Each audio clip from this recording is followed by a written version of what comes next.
तो आज का जो पहला क्वेश्चन है ये है commercial unit of electrical energy is. तो ये हो जाएगा कॉमर्शियल यूनिट हो जाएगा किलोवाट आवर हो जाएगा। तो ऑप्शन सी हो जाएगा। वाट जो होता है, पहला ऑप्शन जो है वाट है पावर का, कैलोरी जो है ये आपका एनर्जी का, ऊर्जा का है, जूल जो है वर्क और एनर्जी दोनों का होता है। तो ये हो जाएगा कॉमर्शियल यूनिट पूछा गया है, commercial unit of electrical energy, तो इसका हो जाएगा किलोवाट आवर। अगला question, the SI unit of resistance is equivalent. SI unit जो होता है रेजिस्टेंस का क्या होता है ओम, पर ओम तो ऑप्शन में दिया हुआ नहीं है, तो हमको एक फॉर्मूला याद रखना होगा, V equals to I R. भाई मेरा इंडियन रेलवे में है, ठीक है। यहाँ से हमको रेजिस्टेंस का निकालना है, तो R इक्वल्स टू क्या हो जाएगा V बाई आई। V जो है वोल्टेज है, I करंट है, तो इस हिसाब से मेरा ऑप्शन क्या हो जाएगा, ऑप्शन B, वोल्टेज पर एम्पियर रेजिस्टेंस का यूनिट हो गया। Physical quantity having a unit of voltage पर एम्पियर, अभी तुरंत देखिए हम लोग इसका क्या होता है, रेजिस्टेंस का होता है वोल्टेज पर ampere, option D. The unit of resistance is, जो रेजिस्टेंस का जो यूनिट है ये क्या है, ओम है। रेजिस्टेंस का जो यूनिट है ये ओम है। एम्पियर जो है करंट का है, एम्पियर है करंट का है। और जो कूलम है ये चार्ज का है। और वोल्ट जो है ये वोल्टेज का है। तो हो जाएगा ऑप्शन सी, रेजिस्टेंस का unit. The SI unit of induced potential difference के बारे में पूछ रहा, तो मिली वोल्टेज नहीं होता, एम्पियर तो होता है करंट का होता है, मिली एम्पियर भी करंट का होता है, तो वोल्टेज ही क्या हो जाएगा, पोटेंशियल डिफरेंस का unit voltage. The SI unit of resistivity, resistance का यूनिट होता है ओम, आपसे पूछा गया रेजिस्टिविटी, तो रेजिस्टिविटी का जो यूनिट होगा ये होगा आपका ओम मीटर, ऑप्शन डी रेजिस्टिविटी का।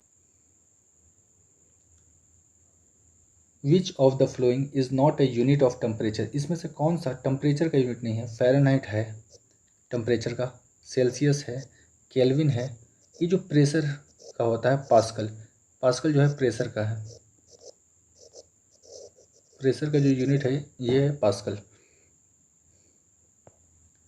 The SI unit of electrical resistivity, ये क्वेश्चन दोबारा से रिपीट हो गया, ओम मीटर जो होता है इलेक्ट्रिकल रेजिस्टिविटी, ओम जो है रेजिस्टेंस का है, कूलम जो है ये चार्ज का है, एम्पियर जो है करंट का है, और ओम जो है ये रेजिस्टेंस का यूनिट है। तो ओम मीटर हो गया रेजिस्टिविटी का, ये रेजिस्टिविटी पूछा गया था। The commercial unit of electrical energy, ये पहला क्वेश्चन के साथ मैच हो गया, किलोवाट आवर। आपसे ये पूछा जाएगा 1 किलोवाट आवर बराबर जो होता है 1 किलोवाट आवर जो होता है वाट आवर, ये कितना के बराबर होता है, 3.6 इंटू 10 का पावर 6 जूल के बराबर होता है। ये क्वेश्चन आया हुआ है। Unit of power is known as, power का जो यूनिट है ये क्या कहलाता है, वाट कहलाता है, ऑप्शन ए। ये सारे क्वेश्चन दिख रहे हैं 2019 जेई में आया है, ग्रुप डी में आया है, एएलपी में आया। रेलवे बार बार एक ही तरह का क्वेश्चन को रिपीट करता है। अगर आप एक पूरा बुक को कंप्लीट कर जाते हैं प्रीवियस ईयर का, मल्टीपल टाइम रीड करते हैं उसको, तो आपको क्वेश्चन कॉमन मिलने वाला है पेपर में। The SI unit of weight of force कोई अलग चीज़ नहीं है, वेट इक्वल टू होता है W equal to mg। M क्या है मास, और जी क्या है, एक्सेलरेशन ड्यू टू ग्रेविटी है, ये है एक्सेलरेशन ड्यू टू ग्रेविटी। अब फोर्स जो होता है, फोर्स क्या होता है, F equal to M A. यहाँ भी ए क्या है, एम क्या है मास है, और ए क्या है एक्सेलरेशन। तो वेट का और फोर्स का दोनों का यूनिट क्या होता है, सेम, न्यूटन। तो ऑप्शन बी हो जाएगा। यूनिट ऑफ मोमेंटम का जो सिंबल है, ये हम लोग लिखते हैं पी से, P इक्वल टू एम भी। एम हो गया केजी का और भी हो गया वेलोसिटी का, तो एम हो गया केजी, भी हो गया मीटर पर सेकंड। तो कौन सा ऑप्शन हो गया, KG metre per second. SI unit of electric charge का जो एसआई यूनिट होता है कूलम, आपको याद रखना है Q equal to I current into time. SI unit of resistance, resistance का जो एसआई यूनिट होता है ये होता है ओम, रेजिस्टेंस का एसआई यूनिट होता है ohm. RRB, group D, ALP, NTPC, NTPC. SI unit of electric current, electric current का जो एसआई यूनिट होता है ये होता है एम्पियर। जूल हो गया वर्क एनर्जी का, कूलम हो गया चार्ज का, वाट हो।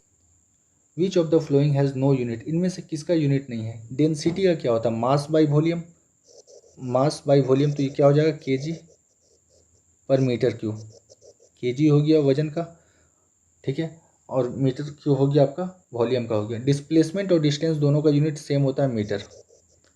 प्रेशर का होता है pascal, pascal. Relative density unit less है, जो यूनिट लेस होगा वो डायमेंशन लेस भी होगा। The SI unit of the pressure, pressure equal to होता है force by area, pressure equal to होता है फोर्स बाई एरिया। फोर्स का हो जाएगा न्यूटन और एरिया का हो जाएगा metre square. Newton per metre square is the SI unit of, newton per metre square किसका है, ये जो है ये प्रेशर का है। Pressure equal to force by area, force by area. Force का क्या हो जाएगा न्यूटन, एरिया का हो जाएगा मीटर स्क्वायर। ये मीटर जब ऊपर जाएगा तो m का पावर -2 हो जाएगा, तो न्यूटन पर मीटर स्क्वायर जो हो गया ये प्रेशर का हो गया। फोर्स का और रिपल्सन, रिपल्सन का मतलब होता है दूर जाना, जब दो चीज़ एक दूसरे से दूर जाते हैं तो इसको बोलते हैं रिपल्सन। तो फोर्स का और रिपल्सन दोनों का क्या हो जाएगा न्यूटन हो जाएगा। मोमेंट का क्या होता है P इक्वल टू एम भी, मोमेंटम को क्या बोलते हैं P इक्वल टू एम भी, ये क्या हो जाएगा KG metre per second square. SI unit of displacement, distance जो है, डिस्टेंस एक एस जो है, इसमें हम लोग डायरेक्शन के बारे में बात नहीं करते हैं, पर जो डिस्प्लेसमेंट होता है इसमें डायरेक्शन का जब मेंशन किया जाता है तो डिस्प्लेसमेंट एक वेक्टर क्वांटिटी है, पर यूनिट क्या रहता है, जो डिस्टेंस का यूनिट है एसआई यूनिट मीटर, वही यूनिट होता है डिस्प्लेसमेंट का। सिर्फ डिफरेंस ये है कि डिस्प्लेसमेंट जो है वेक्टर क्वांटिटी है और डिस्टेंस जो है एक स्केलर क्वांटिटी है। The SI unit of G is same, G का मतलब होता है एक्सेलरेशन ड्यू टू ग्रेविटी, इसका जो यूनिट होता है क्या, मीटर पर सेकेंड स्क्वायर। अब आप देख लो मीटर पर सेकेंड स्क्वायर की क्या है, एक्सेलरेशन ड्यू टू ग्रेविटी, और इस एक्सेलरेशन का भी क्या होता है मीटर पर सेकेंड स्क्वायर। तो ऑप्शन हो जाएगा option D. Which of the following has the same unit, इसमें से किसका यूनिट सेम है, तो वर्क और एनर्जी के बारे में हम ऑलरेडी बतला चुके हैं कि वर्क और एनर्जी का दोनों का यूनिट क्या होता है, सेम होता है, जो कि जूल है, जूल है। फोर्स का होता है न्यूटन, प्रेशर का होता है Newton per metre square, force का हो गया न्यूटन, और मोमेंट का होता है केजी मीटर पर, सॉरी ये होगा केजी मीटर पर सेकंड। अब फोर्स का हो गया यहाँ से न्यूटन और यहाँ से हो गया जूल वर्क का, तो ऑप्शन ए हो जाएगा सही, दोनों का यूनिट सेम है। न्यूटन मीटर स्क्वायर पर KG square is the SI unit, pressure का तो होगा नहीं, प्रेशर का होता है पास्कल, मोमेंट का होता है KG metre per second, acceleration का होता है मीटर पर सेकंड स्क्वायर। ये हो जाएगा यूनिवर्सल ग्रेविटेशनल कांस्टेंट। आपको एक फार्मूला याद रखना है, F equal to capital G m1 m2 by R square. ये F क्या है, फोर्स, m1 जो है मास है, m2 भी है मास दूसरा ऑब्जेक्ट का, और ये r जो है दोनों के बीच का दूरी। फोर्स का क्या होगा न्यूटन, हमको अगर g का वैल्यू निकालना है तो r को इधर भेजेंगे, m1 और m2 को इधर भेजेंगे, तो यहाँ पर क्या हो जाएगा g का वैल्यू, n का न्यूटन का हो जाएगा, ये जो हो गया फोर्स का हो गया न्यूटन, r जो है डिस्टेंस है इसका हो जाएगा मीटर स्क्वायर, और नीचे में क्या है केजी, तो ये हो जाएगा केजी का स्क्वायर। जब यही केजी ऊपर जाएगा तो न्यूटन मीटर स्क्वायर केजी का पावर -2 हो जाएगा, तो ये होगा यूनिवर्सल ग्रेविटेशनल कांस्टेंट का हो गया। Weight has equal SI unit, weight का बोले तो वेट और मास दोनों सेम होता है, W equal to M G, F equal to M G, या फिर आप बोलो इसको MA, दोनों बात एक ही है। Which of the following two physical quantity have the same unit, तो यहाँ हम लोग देख रहे हैं इसमें हो जाएगा फोर्स का और वेट का सेम है, फोर्स का और वेट का सेम है, दोनों का न्यूटन होगा। Newton is SI unit of, Newton किसका एसआई यूनिट है? तो न्यूटन जो है वेट का और फोर्स का एसआई यूनिट है। Which of the flowing pair does not have the same SI unit, इसमें से किसका यूनिट जो है सेम नहीं है? स्पीड एक स्केलर क्वांटिटी है, वेलोसिटी जो है वेक्टर क्वांटिटी है, पर दोनों का यूनिट जो होता है ना ये मीटर पर सेकंड ही होता है, मीटर पर सेकंड होता है। वर्क और एनर्जी दोनों का क्या होता है? जूल होता है। ठीक है, फोर्स का होता है ये वाला हो जाएगा, फोर्स का होता है न्यूटन, और जो प्रेशर का हो जाएगा न्यूटन पर मीटर स्क्वायर। तो इसमें से यही मेरा आंसर होगा जो कि मैच नहीं कर रहा। डिस्टेंस का जो यूनिट होता है ये होता है मीटर, और डिस्प्लेसमेंट का जो यूनिट होता है ये भी होता है मीटर। तो ये सारा का सारा मैच कर गया। ये जो फोर्स और प्रेशर है ये दोनों डिफरेंट क्वांटिटी है, दोनों का यूनिट डिफरेंट है। In the flowing which pair has not same unit, इसमें से कौन सा पेयर है जिसमें यूनिट सेम नहीं है? स्पीड का और वेलोसिटी का सेम है, वर्क और एनर्जी का सेम है, डिस्टेंस और डिस्प्लेसमेंट का सेम है, फोर्स और प्रेशर जो है ये मेरा आंसर हो जाएगा जो मैच नहीं कर रहा। फोर्स का न्यूटन और प्रेशर का पास्कल, या फिर न्यूटन पर मीटर स्क्वायर बोलेंगे। The international unit of speed, speed का ऐसा यूनिट पूछ रहा, ये होगा metre per second. Metre per second speed का ऐसा unit. Metre per second is the SI unit of which of the following, metre per second क्या हो गया? एक्सेलरेशन का हो गया, एक्सेलरेशन का। मीटर पर सेकंड जो है ऐसा यूनिट है, सिस्टम इंटरनेशनल में एक्सेलरेशन का unit. Which of the following has SI unit joule per second, ये होता है पावर का, power equals to work by time. Work का क्या हो जाएगा? वर्क का होता है जूल, और टाइम का होता है सेकंड, टाइम का होता है सेकंड। ये किसका हो गया? पावर का हो गया, पावर का।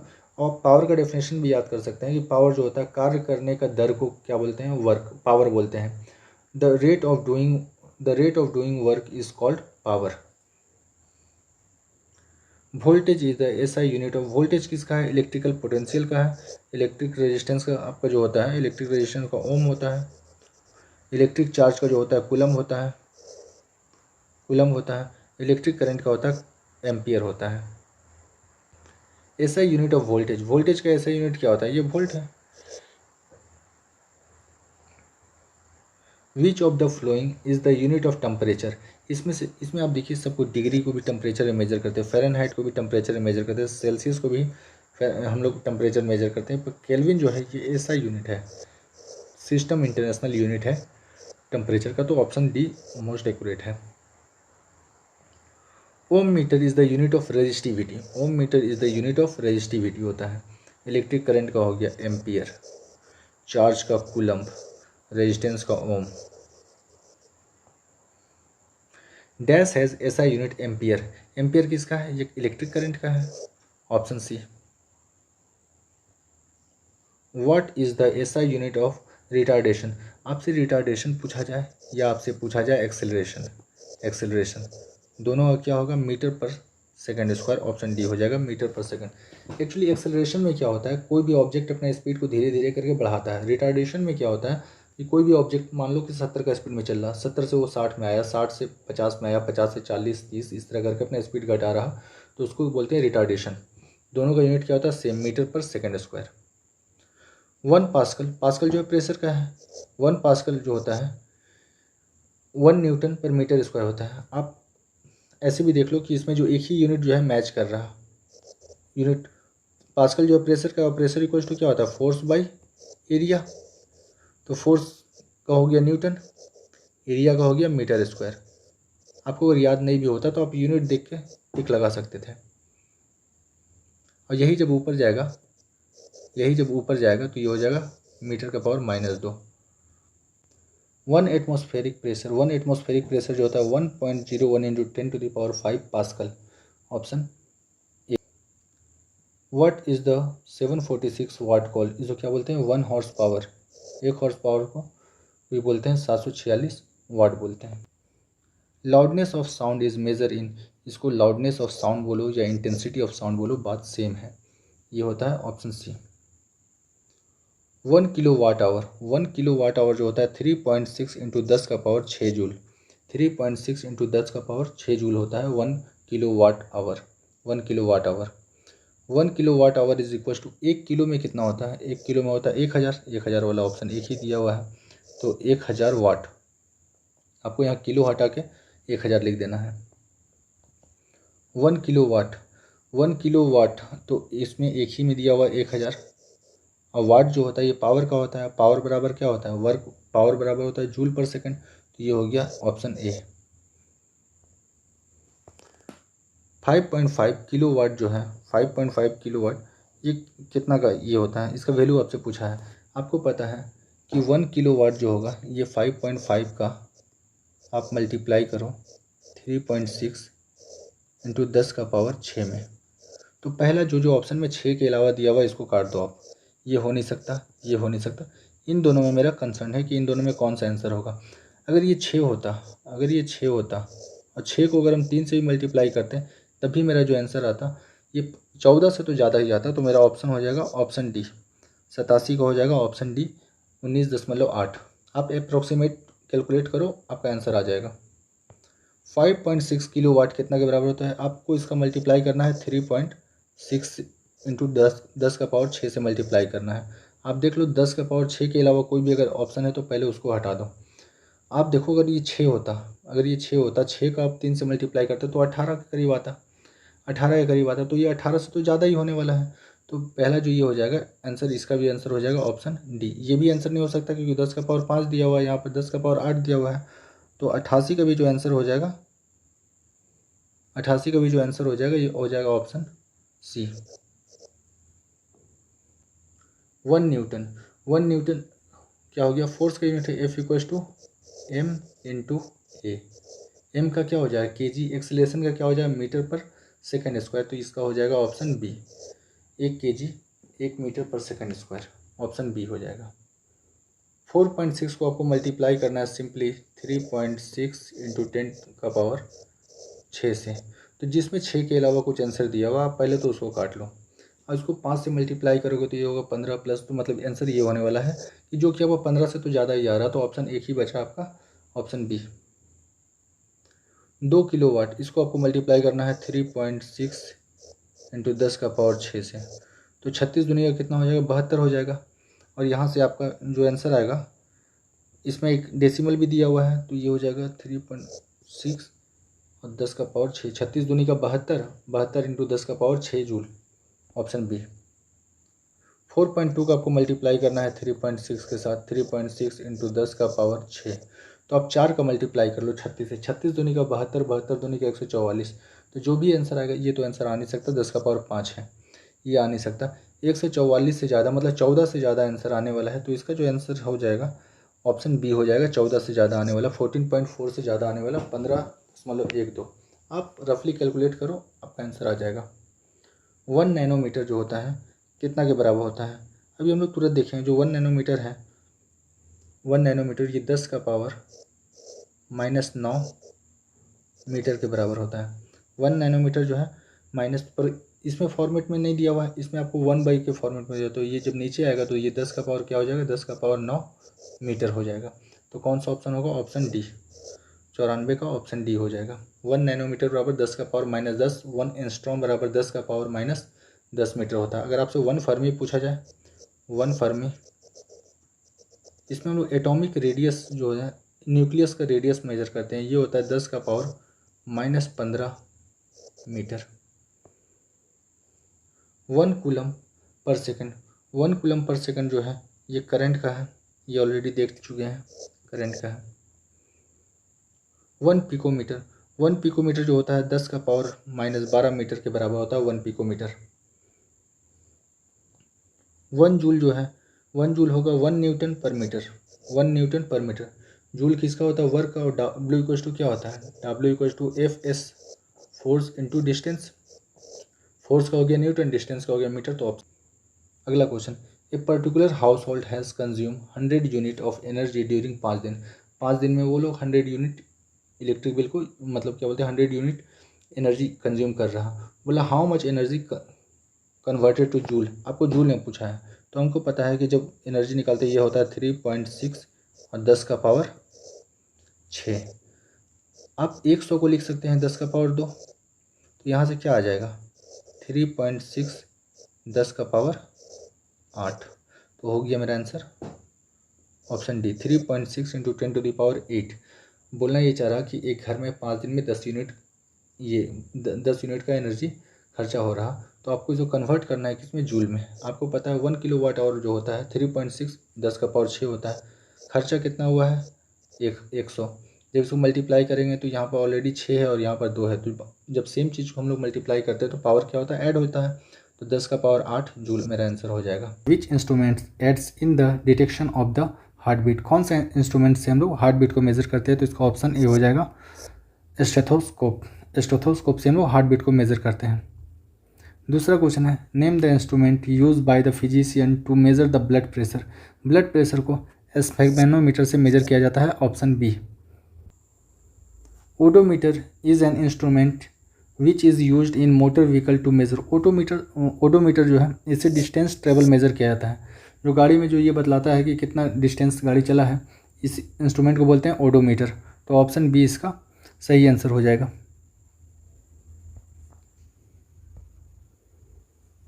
ओडोमीटर इन व्हीकल मेजर। ओडोमीटर क्या मेजर करता है, डिस्टेंस को मेजर करता है। सेम क्वेश्चन है।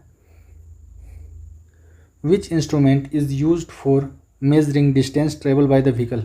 Distance travel by the vehicle अगर बोल रहा तो ये क्या हो जाएगा, ओडोमीटर ही हो जाएगा, ऑप्शन बी।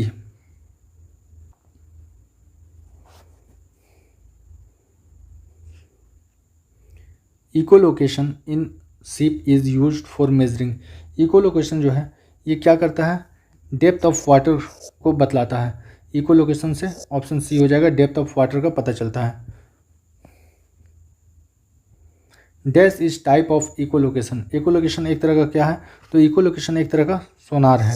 ये समुद्र के अंदर का डेप्थ बतलाता है और कोई भी चीज़ छुपा हुआ है, अगर डूबा हुआ है तो उसके बारे में भी डिटेक्ट करता है। तो ये एक तरह का सोनार है। सोनार का फुल फॉर्म होता है sound navigation and ranging. Which instrument is use for measuring density of milk. Density of milk को लेक्टोमीटर से मेजर किया जाता है, ऑप्शन बी इसका राइट आंसर हो जाएगा, lactometer.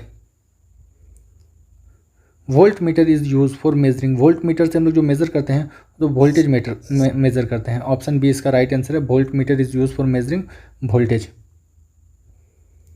Which instrument is use for measuring voltage. इसमें से कौन सा यंत्र है जिससे हम लोग वोल्टेज को मेजर करते हैं, तो ये हो जाएगा वोल्ट मीटर से वोल्टेज को मेजर करते हैं, ऑप्शन डी।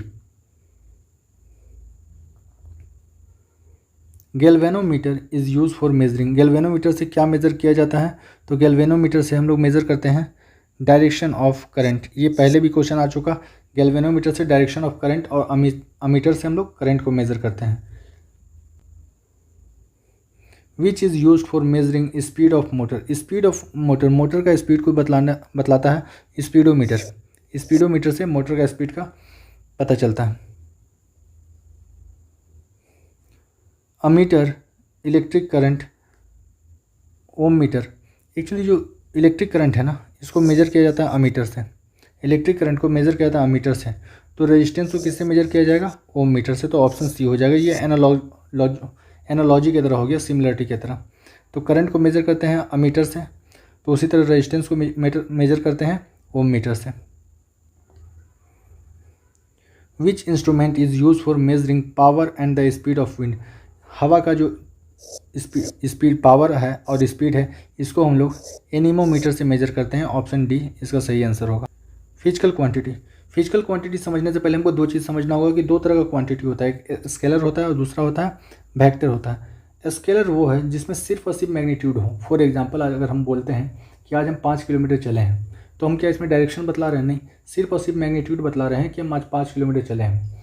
अगर इसी वेक्टर का बात करते हैं तो वेक्टर को हम इस तरह डिफाइन करेंगे कि आज हम 5 किलोमीटर ईस्ट की तरफ चले हैं, नॉर्थ की तरफ चले हैं। तो इसमें हम क्या बतला रहे हैं, मैग्नीट्यूड तो बतला ही रहे हैं, उसके साथ साथ अपना डायरेक्शन भी बतला रहे हैं।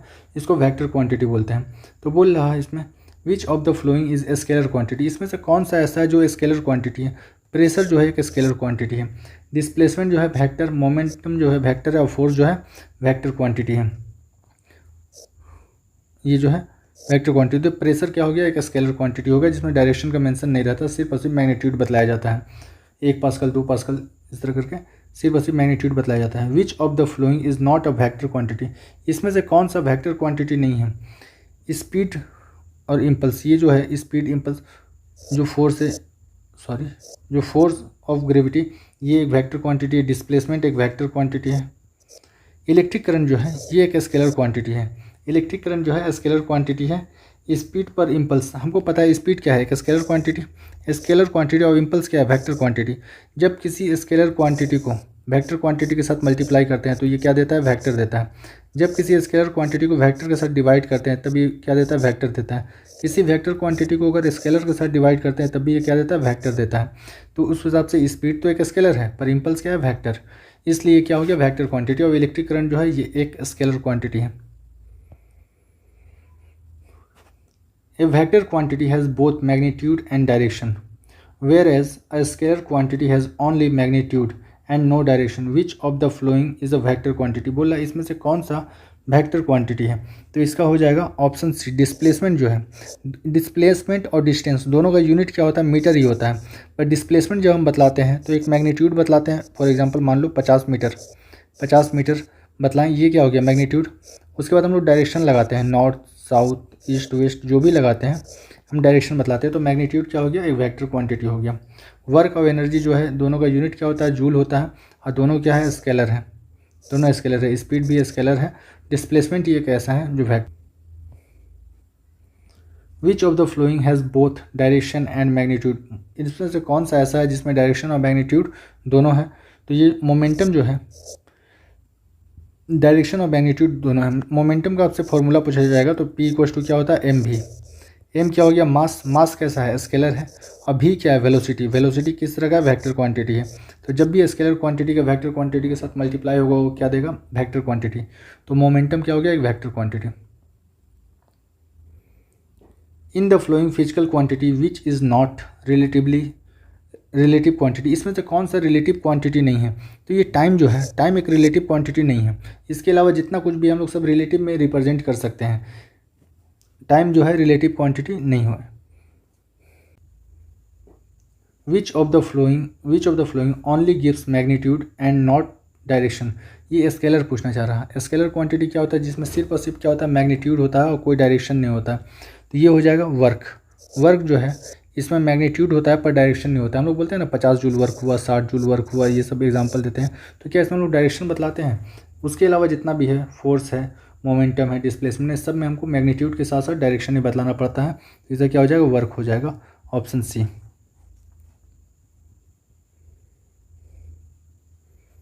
इन वर्क में क्या होता है ये देखते हैं। There is no direction only have magnitude, ये एकदम सही है। वर्क कैसा है, स्केलर क्वांटिटी है, तो इसमें कोई डायरेक्शन के बारे में मेंशन नहीं किया जाएगा।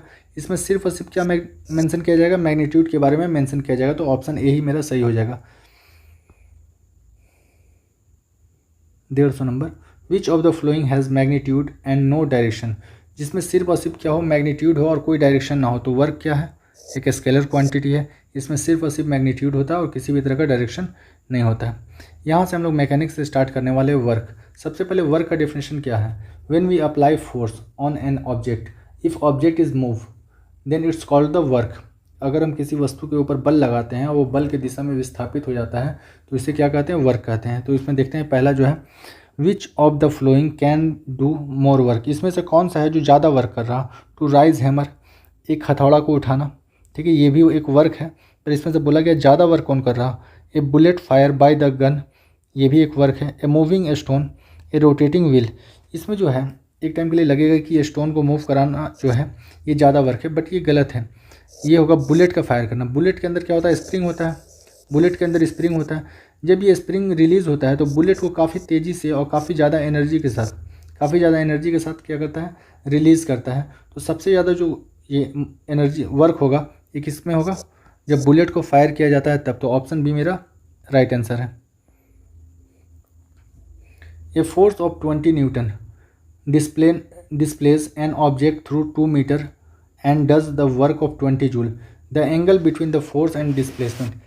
वर्क का जो फॉर्मूला होता है ये होता है W equals to force into displacement into cos theta. ये एंगल पूछा जा रहा। आपको वर्क कितना दिया हुआ, कितना जूल काम हो रहा, 20 जूल का काम हो रहा। फोर्स कितना दिया हुआ है, 20 न्यूटन का दिया हुआ है। और डिस्प्लेसमेंट कितना हो रहा, 2 हो रहा। तो यहाँ से कॉस थीटा का वैल्यू निकाल लेंगे। 20 से 20 कट जाएगा, यहाँ पर क्या आएगा 1/2। कॉस थीटा का वैल्यू आ गया 1/2। कॉस 1/2 कितना पे होता है? 60 डिग्री पे होता है। तो ये हो जाएगा option A. W equal to F S cos theta. W का वैल्यू दिया हुआ 20, फोर्स का वैल्यू दिया हुआ 20, डिस्प्लेसमेंट कितना हो रहा है 2 मीटर, और कॉस थीटा का वैल्यू यहाँ से निकाल रहे हैं। तो कॉस 1/2 कितना पे होता है? 60 डिग्री पे होता है। ए porter rise 12 kg object from the surface of earth and put the object 1.5 meter above from the surface on his head. Calculate the work done by the object. आपको वर्क का 3-4 formula याद रखना है। इसमें से एक फार्मूला है W equals to mgh। W equals to mgh। आप बोलोगे सर ये तो पोटेंशियल एनर्जी का है, ये तो पोटेंशियल एनर्जी का फार्मूला हो गया W इक्वल्स टू mgh। तो ये जो है वर्क होता क्या है? वर्क जो होता है, वर्क होता है चेंज इन एनर्जी। वर्क का फॉर्मूला एक हो गया चेंज इन एनर्जी। तो यहाँ पर मास कितना दिया हुआ है आपको ऑब्जेक्ट का? 12। जी का वैल्यू कितना दिया हुआ है? 10। और हाइट कितना दिया हुआ आपको? 1.5 मीटर को ऊंचाई पे उठाया जा रहा। तो 12 दही का 120। अब 120 को जब 1.5 से मल्टीप्लाई करेंगे तो ये कितना हो जाएगा? 180 जूल। तो ऑप्शन क्या हो जाएगा? Option C 180 joule. तो आपको ये भी फार्मूला याद रखना है, आपको 3-4 फार्मूला याद रखना है। एक्चुअली जो वर्क का एक फार्मूला ये भी होता है, half mv2 final velocity minus initial velocity का स्क्वायर। अगर आपसे हाइट के रिस्पेक्ट में पूछा जाएगा तो W इक्वल्स टू mgh। अगर आपसे स्पीड का रिलेशन में पूछा जाएगा तो हो जाएगा half mv2 square minus v1 का स्क्वायर। और ये फार्मूला आप सबको पता है कि वर्क जो होता है चेंज इन काइनेटिक एनर्जी होता है या फिर चेंज इन एनर्जी होता है। अगला क्वेश्चन है, if an aeroplane travel 4000 metre distance and work done is 20,000 joule, the force applied on it. Formula क्या है? W equals to F S cos theta. Cos theta यहाँ पर क्या हो जाएगा? कॉस थीटा हो जाएगा 0 डिग्री। 0 डिग्री हो गया तो कॉस 0 1 हो गया। यहाँ पर वर्क आपको कितना दिया हुआ है? वर्क दिया हुआ आपको 20,000। आपको फोर्स निकालना है और ये कितना दिया हुआ है आपको? डिस्प्लेसमेंट 4000। आप 4000 से काटोगे तो कितना बार में चल जाएगा? 5 बार में। 4000 से चल जाएगा 5 बार में। तो कितना आ जाएगा यहाँ पर? 5 न्यूटन का बल लग रहा। 5 न्यूटन का बल लग रहा।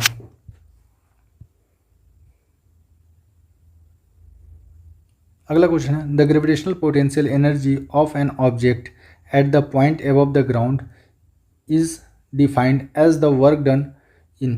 तो ये जो होगा ये आप देखो, lifting it from the ground to the point opposite gravity. जब आप कोई काम कर रहे हो, यहाँ पर जो क्वेश्चन को दोबारा से पढ़ते हैं, the gravitational potential energy of an object at a point above the ground is defined as the work done.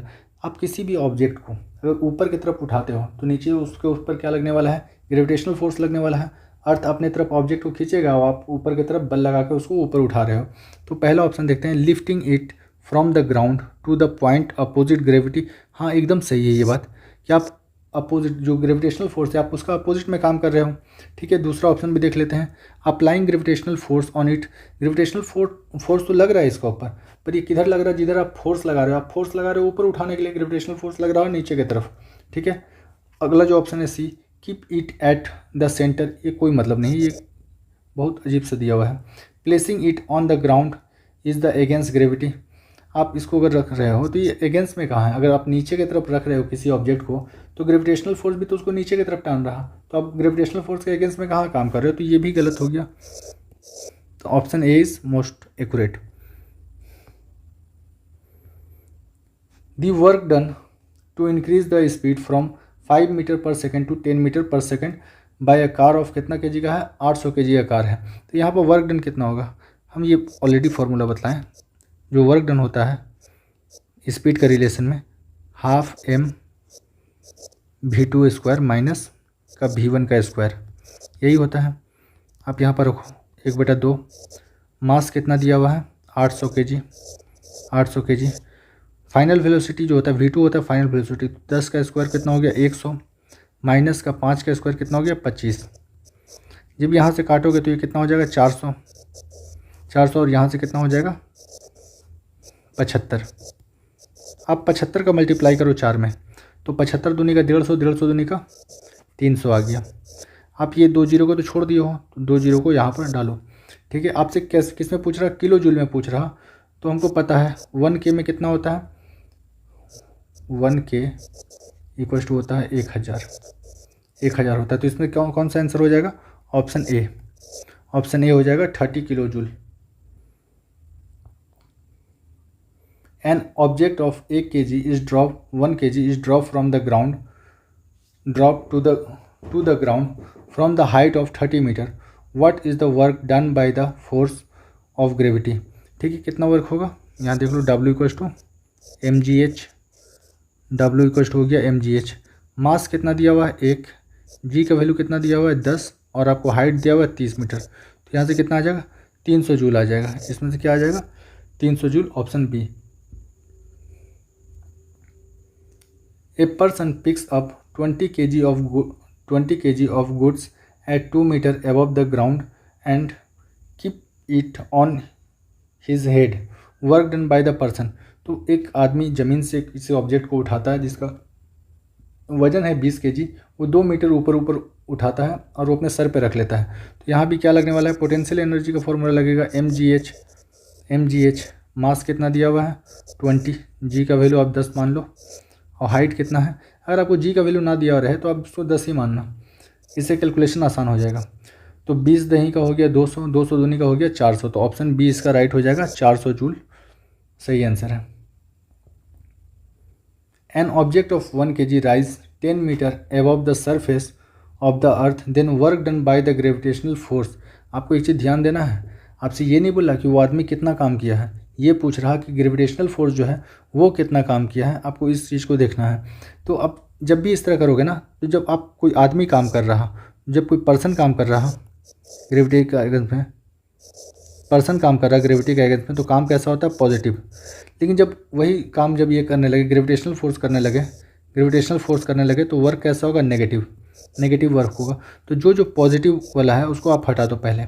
ठीक है, ये पॉजिटिव वर्क वाला। अब ये क्या हो रहा है, हाइट के रिस्पेक्ट में बात कर रहा है, तो वर्क डन क्या हो जाएगा, माइनस का mgh। जब आपसे बात किया जाए ऐसे, work done by the gravitational force, कि ग्रेविटेशनल फोर्स कितना लग रहा, तब आपको माइनस mgh लगाना है। तो ये कितना हो गया, माइनस m का वैल्यू कितना दिया हुआ 1, g का वैल्यू आपको 9.8 लेने बोला गया है। ठीक है, और हाइट कितना दिया हुआ 10 को आप जब 9.8 से मल्टीप्लाई करोगे कितना हो जाएगा, 98 हो जाएगा। तो ऑप्शन डी इसका सही आंसर है, 98। आपको ध्यान में बस ये रखना है कि work done by the gravity पूछ रहा है या फिर work done by the person पूछ रहा। बाय द ग्रेविटी पूछा तो माइनस, और बाय द पर्सन पूछा तो plus. A man rise 20 kg object from the surface of the earth put the ऑब्जेक्ट 2 metre above on his head. Calculate the work done by the man. क्या पूछ रहा, man के द्वारा किया गया कार्य कितना है। तो फॉर्मूला वही है, mgh। m का वैल्यू रखिए 20, g का वैल्यू आप रखिए 10, हाइट कितना दिया हुआ है 2 मीटर। तो 20 दही का 200, 200 दूनी का 400। तो हो गया option C 400। If the value of work is positive then the kinetic energy of the body. अगर क्या बोलते हैं, काइनेटिक एनर्जी क्या होगा, अगर आपको बोल रहा है कि वर्क पॉजिटिव है, हम क्या बतलाए थे कि वर्क जो होता है ये होता है चेंज इन एनर्जी। वर्क क्या होता है, चेंज इन एनर्जी होता है। अगर एनर्जी बढ़ रहा तो ऑटोमेटिकली क्या होगा, वर्क भी पॉजिटिव होगा। तो डिक्रीज हिज एनर्जी गलत। जीरो कब होगा, जब कोई कार्य ना हो। इट विल स्टे ये भी गलत है। इंक्रीज हिज एनर्जी, अगर कार्य हो रहा तो वहाँ पर एनर्जी क्या हो रहा है, जनरेट हो रहा। ठीक है, तो इसका एनर्जी बढ़ेगा। 69 number, which of the following position is no work done. इसमें से कौन सा ये है जिसमें कोई भी काम नहीं हो रहा। Kapil standing with a weight of 10 kg on his shoulder.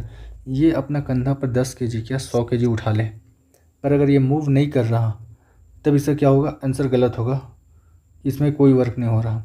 तो बोल रहा there is the following position is no work, इसमें क्या हो रहा, कोई वर्क नहीं हो रहा, ये मेरा हो जाएगा कपिल कोई काम नहीं कर रहा। अगला ऑप्शन देख लेते हैं, Sachin walk 4 metre.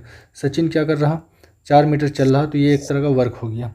A porter carry weight from a bus to car. बस से जब कार की तरफ बढ़ रहा आदमी तो ये क्या कर रहा है, एक तरह कार्य कर रहा। Arun play cricket on the field, जब फील्ड पे क्रिकेट खेल रहा तो ये क्या कर रहा, मूव कर रहा, और जब मूव कर रहा तो इसको क्या बोलेंगे, वर्क बोलेंगे। तो कपिल जो है 10 kg का वेट लेकर जो खड़ा है शोल्डर पे, ये कोई कार्य नहीं कर रहा। The work done by the force is positive then, अगर कोई फोर्स लगा रहे हो तो अब वर्क डन क्या बोल रहा, पॉजिटिव है। इसका मतलब क्या है, displacement occur in the direction of force. हाँ, अगर वर्क पॉजिटिव है तो इसका मतलब क्या है कि आप फोर्स लगाए, अब बॉडी विस्थापित हो गया, मूव कर गया, तो इसी को क्या बोलते हैं, पॉजिटिव वर्क। ऐसे अगला ऑप्शन भी देख लेते हैं, displacement is perpendicular to the force. अगर फोर्स W इक्वल टू होता है एफ एस कॉस थीटा, बोल रहा कि ये क्या है, परपेंडिकुलर है, बोला परपेंडिकुलर है, तो कितना होगा 90 डिग्री।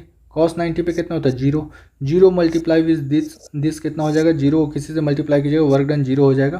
तो ये वाला ऑप्शन गलत हो गया। अगला देखते हैं, there is no displacement due to force. अगर आप फोर्स लगा रहे हो और डिस्प्लेसमेंट नहीं हो रहा, तब भी इसका मतलब है कि आप जीरो वर्क कर रहे हो। Displacement occur in opposite direction of the force. आप समझो कि किसी ऑब्जेक्ट के ऊपर फोर्स लगाए, पर ऑब्जेक्ट जो है जिस डायरेक्शन में आप फोर्स लगाए उस डायरेक्शन में ना मूव होकर आप ही की तरफ अगर वो मूव कर रहा। फॉर एग्जांपल, हम लोग जब कुआं से पानी निकालते हैं जिसमें जो चक्का लगा हुआ रहता है, तो हम लोग फोर्स लगाते हैं नीचे की तरफ, अब पानी का जो बाल्टी है ये ऊपर की तरफ उठता है। तो फोर्स जिस डायरेक्शन में लगा रहे हैं, पानी का बाल्टी उसका अपोजिट डायरेक्शन में उठ रहा है, तो वो नेगेटिव वर्क है। पर यहाँ पर नेगेटिव वर्क का बात नहीं किया गया। अगर पूछता कि इसमें से कौन सा नेगेटिव वर्क है, तो ऑप्शन डी हो जाता है नेगेटिव वर्क। यहाँ बात कर रहा है पॉजिटिव वर्क का, तो पॉजिटिव वर्क क्या हो जाएगा, जिस डायरेक्शन में फोर्स लगाए उस डायरेक्शन में मूव कर गया।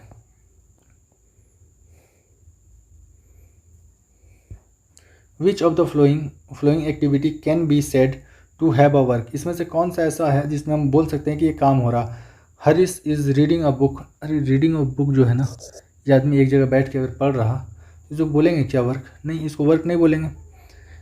Pinky is walking on the flat road with a book on her hand. हाँ, अगर पिंकी हो या कोई भी हो, अगर वो चल रहा, किसी ऑब्जेक्ट को लेकर चल रहा, तो वो क्या कर रहा, वर्क कर रहा। अगला है, Shruti is standing on the chair. ये चेयर पर खड़ी रहे या बैठी रहे, ये कोई काम नहीं कर रही। अगर इसके अंदर मूवमेंट नहीं हो रहा, इसके अंदर डिस्प्लेसमेंट नहीं हो रहा, तो वर्क क्या होगा, गलत हो जाएगा। ऑप्शन डी जो है, Khushi is pushing the wall on the of the house but fail to do it. ये अगर हम लोग अगर किसी भी वाल के ऊपर फोर्स लगा रहे हैं, वाल मूव नहीं कर रहा है, इसका मतलब क्या है कि वर्क डन क्या हो गया, जीरो हो गया, वर्क डन हो गया zero. Khushi is pushing the wall of the house but fail to do it. हाँ, अगर वॉल मूव नहीं कर रहा, वहीं पर है, तो ये क्या हो जाएगा, कोई काम नहीं कर रहे। तो ऑप्शन बी मेरा सही आंसर होगा। A porter lift 500 newton up to the distance of 100 metre, work done by the, कितना वर्क होगा यहाँ पर, तो ये बोल रहा पोर्टर जो है फोर्स लगाया कितना का, a porter lift 500 newton up to the distance of 100 metre from the work. यहाँ पर जो वर्क होगा ये आपको बहुत ध्यान से देखना है कि एक आदमी है, ये अपना सर पर एक सामान रखा हुआ है, ये सामान रखा हुआ है, और ये मूव कर रहा है इस डायरेक्शन में, और ये मूव कर रहा है इस डायरेक्शन में मूव कर रहा। तो ये बताओ कि जो सामान का वजन है, फोर्स है, वो किस डायरेक्शन में लगेगा, नीचे की तरफ लगेगा। डिस्प्लेसमेंट किधर हो रहा, इस डायरेक्शन में हो रहा। दोनों के बीच में एंगल कितना बना, 90 डिग्री का एंगल बना। जब भी 90 डिग्री का एंगल बनेगा, आप सुने होंगे, वो बहुत पॉपुलर एग्जांपल है कि एक कुली अपने सर पर एक सामान लेकर मूव कर रहा है, तो बताइए कुली द्वारा किया गया कार्य कितना है, तो हम लोग बोलते हैं जीरो। तो यहीं से हम लोग समझ जाएंगे W इक्वल टू क्या होता है, W equal to F S cos theta. देखिए फोर्स लग रहा है नीचे की तरफ, डिस्प्लेसमेंट हो रहा हॉरिजेंटली, दोनों के बीच में जो एंगल है कितना, 90 डिग्री का एंगल है। तो जब 90 डिग्री का एंगल होगा, cos 90 कितना हो गया, zero, zero multiply with anything become zero, तो कितना हो जाएगा, 0 न्यूटन। ठीक है, 0 न्यूटन हो जाएगा option C.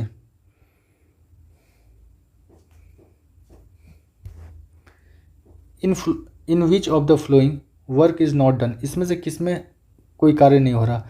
A windmill rising the water from the tubewell, हाँ ये काम हो रहा, ये जो है एक काम हो रहा। A donkey put a weight on his back, अगर बोल रहा कि ये गधा जो है अपने पीठ के ऊपर क्या है, वजन लेके खड़ा है। इसलिए ये ज़्यादा अच्छा रहता कि अगर बोल देता कि ये स्टैंडिंग पोजीशन में है। ठीक है, अगर ये है तो यहाँ पर खड़ा है, तो ये कोई कार्य नहीं कर रहा। अगला देखते हैं, Suman is swimming in swimming in a pool, अगर सुमन हो या कोई भी हो, अगर वो पूल में तैर रहा तो उसका क्या हो रहा है, डिस्प्लेसमेंट हो रहा है। डिस्प्लेसमेंट होगा तो क्या बोलेंगे, वर्क होगा। A engine is pulling a train, engine जो है फोर्स लगा रहा और ट्रेन मूव अगर कर जा रहा तो ये भी क्या हो गया, वर्क हो गया। तो ऑप्शन बी होगा इसका राइट आंसर कि डंकी द्वारा कोई कार्य नहीं हो रहा।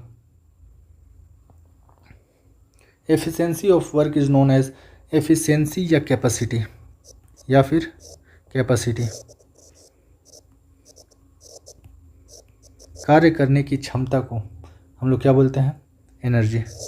कार्य करने की क्षमता को एनर्जी और कार्य करने की दर को पावर कहते हैं। तो हो जाएगा option A. If the work done is zero then angle between the force and displacement, ये कितना हो जाएगा, cos theta 90 degree. Cos theta कितना हो जाएगा, 90 degree. W equals to F S cos theta. Cos कितना दिया हुआ है, वर्क डन इज जीरो, तो कॉस थीटा कितना होना होगा, 90 डिग्री का होना होगा। जैसे ये 90 डिग्री का होगा वर्क डन जीरो हो जाएगा। 20 newton force is acting on a body, body move 4 metre in the direction of applied force, work done क्या होगा। देखिए इसमें आपको सॉल्व करने की भी ज़रूरत नहीं था। ये वाट क्या है, पावर का, न्यूटन क्या है, यूनिट फोर्स का है, पास्कल क्या है, प्रेशर का, वर्क का एक ही यूनिट दिया हुआ है आपको, जूल। तो डायरेक्ट आप तो सॉल्व किए बिना कर सकते हो, पर आप ऐसे देख लो, W equals to F into S हो गया। फोर्स कितना दिया हुआ है, 20 न्यूटन का, 20 न्यूटन का, और दूरी कितना चल रहा, 4 मीटर चल रहा, तो कितना हो गया, 80 जूल। हमको पता है 1 न्यूटन मीटर जो होता है ये कितना के बराबर होता है, 1 जूल के बराबर, 1 जूल के बराबर होता है। तो ये 80 जूल आ गया मेरा राइट आंसर। ऑप्शन डी इसका सही आंसर होगा। A worker takes 15 kg object and put the object 1 metre above his head from the surface of the earth. The work done by the worker के द्वारा किया गया कार्य क्या हो जाएगा, W इक्वल्स टू mgh। ये ग्रेविटी के अगेंस्ट में काम कर रहा तो mgh फॉर्मूला लगेंगे। मास कितना दिया हुआ है, 15, जी का वैल्यू आपको कितना लेने बोला है, 10, हाइट कितना 1, 15 देंगे कितना हो गया, 150 जूल का कार्य कर रहा वो आदमी। 78 number, work present if there is, work present क्या होगा, इसका फॉर्मूला सही देख लो, W equals to F into S, force आ रहा है यहाँ पर, तो work present if there is force. 79, if displacement is horizontal to the applied force the work done कितना हो जाएगा, 0। If displacement is horizontal, displacement horizontal है अप्लाइड फोर्स का, सॉरी ये गलत हम ये कर दिए, W equals to F S cos theta, W equals to क्या होता है, एफ एस कॉस थीटा। आप जिस डायरेक्शन में फोर्स लगा रहे हो अगर उसी डायरेक्शन में अगर ऑब्जेक्ट मूव कर जा रहा उसी डायरेक्शन में, तो एंगल कितना होगा, 0। आप एक बॉक्स के ऊपर फोर्स लगाए और बॉक्स उसी डायरेक्शन में मूव कर गया, फोर्स लगाया और बॉक्स उसी डायरेक्शन में एस डिस्टेंस ट्रेवल कर गया, तो एंगल कितना होगा, फोर्स और डिस्प्लेसमेंट का 0। जब कॉस 0 कितना होता है, तो 1 होता है, तो ये कॉस 0 कितना होगा, 1 होगा। तो फोर्स और डिस्प्लेसमेंट का जो प्रोडक्ट होगा ये कैसा होगा, पॉजिटिव होगा, पॉजिटिव। तो ऑप्शन सी इसका होगा, ना कि ये। 80 number, which of the following work done does not depend, work जो है किसका ऊपर डिपेंड नहीं करता है। अभी तक हम लोग जितना भी ये देखे हैं इसमें कहीं भी ये देखे क्या कि मास के बारे में बतलाया गया है। W इक्वल्स टू हम लोग क्या देख रहे थे, फोर्स इंटू डिस्टेंस, आप कितना फोर्स लगा रहे हो वो कितना डिस्टेंस ट्रेवल कर रहा है, तो ये मास के ऊपर डिपेंड नहीं करता है, अप्लाइड फोर्स के ऊपर डिपेंड कर रहा, डिस्प्लेसमेंट के ऊपर डिपेंड कर रहा, और यहाँ पर एक पूरा फॉर्मूला क्या है, कॉस थीटा, तो ये किसका, एंगल के ऊपर भी डिपेंड कर रहा, ये किसके ऊपर डिपेंड नहीं करता, मास के ऊपर। विच of the flowing the work done bye a body does not depend, जो वर्क डन है किसका ऊपर डिपेंड नहीं करता, डिस्प्लेसमेंट के ऊपर करता है। इनिशियल स्पीड का आपको फॉर्मूला ये वाला याद रखना होगा, W equals to half m v2 square minus का v1 का स्क्वायर, यही तो हो रहा। Initial velocity of the object, initial velocity, आप अगर यहाँ पर इनिशियल वेलोसिटी फाइनल वेलोसिटी अगर देख रहे हो यहाँ पर, तो हमको जो बेसिक फॉर्मूला है W equals to F S cos theta, F S cos theta है। तो यहाँ पर फोर्स का मेंशन किया जा रहा है तो अप्लाइड फोर्स तो होगा, डिस्प्लेसमेंट के बारे में मेंशन है, angle between the force and displacement ये भी मेंशन किया गया है। जो इनिशियल और फाइनल वेलोसिटी है, एक्चुअली ये जो वर्क डन यहाँ से निकाल रहे हैं ये काइनेटिक एनर्जी के फॉर्म में निकाल रहे हैं, पर हमको जो बेसिक पता है कि वर्क डन क्या होता है, अप्लाइड फोर्स इनटू डिस्प्लेसमेंट। तो ये हो जाएगा जो पहला ऑप्शन है, initial velocity of the object. नहीं, इनिशियल और फाइनल वेलोसिटी दोनों के ऊपर डिपेंड करता है, सिर्फ और सिर्फ इनिशियल वेलोसिटी के ऊपर डिपेंड नहीं करता है। तो ऑप्शन ए हो जाएगा इसका ज़्यादा accurate answer. 82 number, a worker rise 10 kg object from the ground and put 1.2 metre above his head, then work done. एक वर्कर है जो ग्रेविटी के अगेंस्ट में काम करता है, ठीक है। मास कितना दिया हुआ है, mgh फॉर्मूला है, mgh मास दिया हुआ है 10, g का वैल्यू आपको 10 लेने बोला गया है, और कितना ऊपर उठा रहा 1.2 मीटर। 10 को 10 से मल्टीप्लाई करेंगे 100 को 1.2 से मल्टीप्लाई करेंगे 120 का जूल। ऑप्शन ए इसका हो जाएगा accurate answer. Work known as, work को कैसे मेजर करते हैं, फोर्स इनटू डिस्प्लेसमेंट। तो ऑप्शन ए मेरा हो जाएगा W = F × S। एस क्या है, displacement. The work done bye N object is 56 and applied force दिया हुआ आपको 7। Find the displacement. डिस्प्लेसमेंट कितना होगा, formula W = F × S। Work कितना दिया हुआ है कि वर्क कितना हो रहा है, 56 जूल का वर्क हो रहा, 56 जूल का वर्क हो रहा। फोर्स कितना अप्लाई हो रहा है, 7। तो आपसे पूछ रहा है डिस्प्लेसमेंट कितना होगा, डिस्प्लेसमेंट कितना होगा, 7 7, यहाँ पर कुछ गड़बड़ है, find the displacement. W = F S। The work done bye an object के द्वारा किया गया कार्य कितना है, 56 जूल, ठीक है। The N applied force on an object is 7 Newton का फोर्स लगा रहा, तो कितना होगा, 7 7 49 7 8 56, ये एकदम सही था, 8 मीटर का होगा, सॉरी इसको 8 मीटर ही होगा, sorry. 10 number, 10 newton force is apply. 85 number, 10 newton force is applying on an object displace 5 metre in the direction of applied force.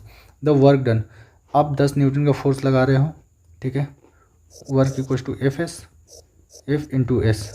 आप फोर्स लगा रहे हो कितना, 10 न्यूटन का। ऑब्जेक्ट कितना डिस्प्लेस हो जा रहा, 5, तो यहाँ से कितना आ गया, 50 जूल हो गया। तो ये क्या हो जाएगा, वर्क डन 50 जूल हो जाएगा। ऑप्शन इसका सी हो जाएगा, 50 joule. If force = 0 then work done. अगर फोर्स 0 है तो वर्क कितना होगा, 0।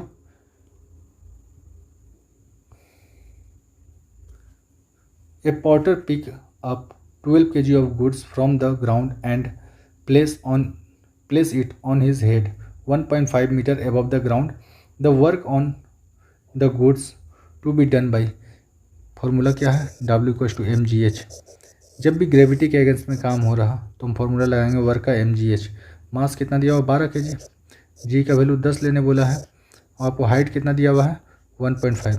तो 12 दही का 120, 120 को मल्टीप्लाई करेंगे 1.5 से तो कितना हो जाएगा, 180 joule. Option C, 180 joule.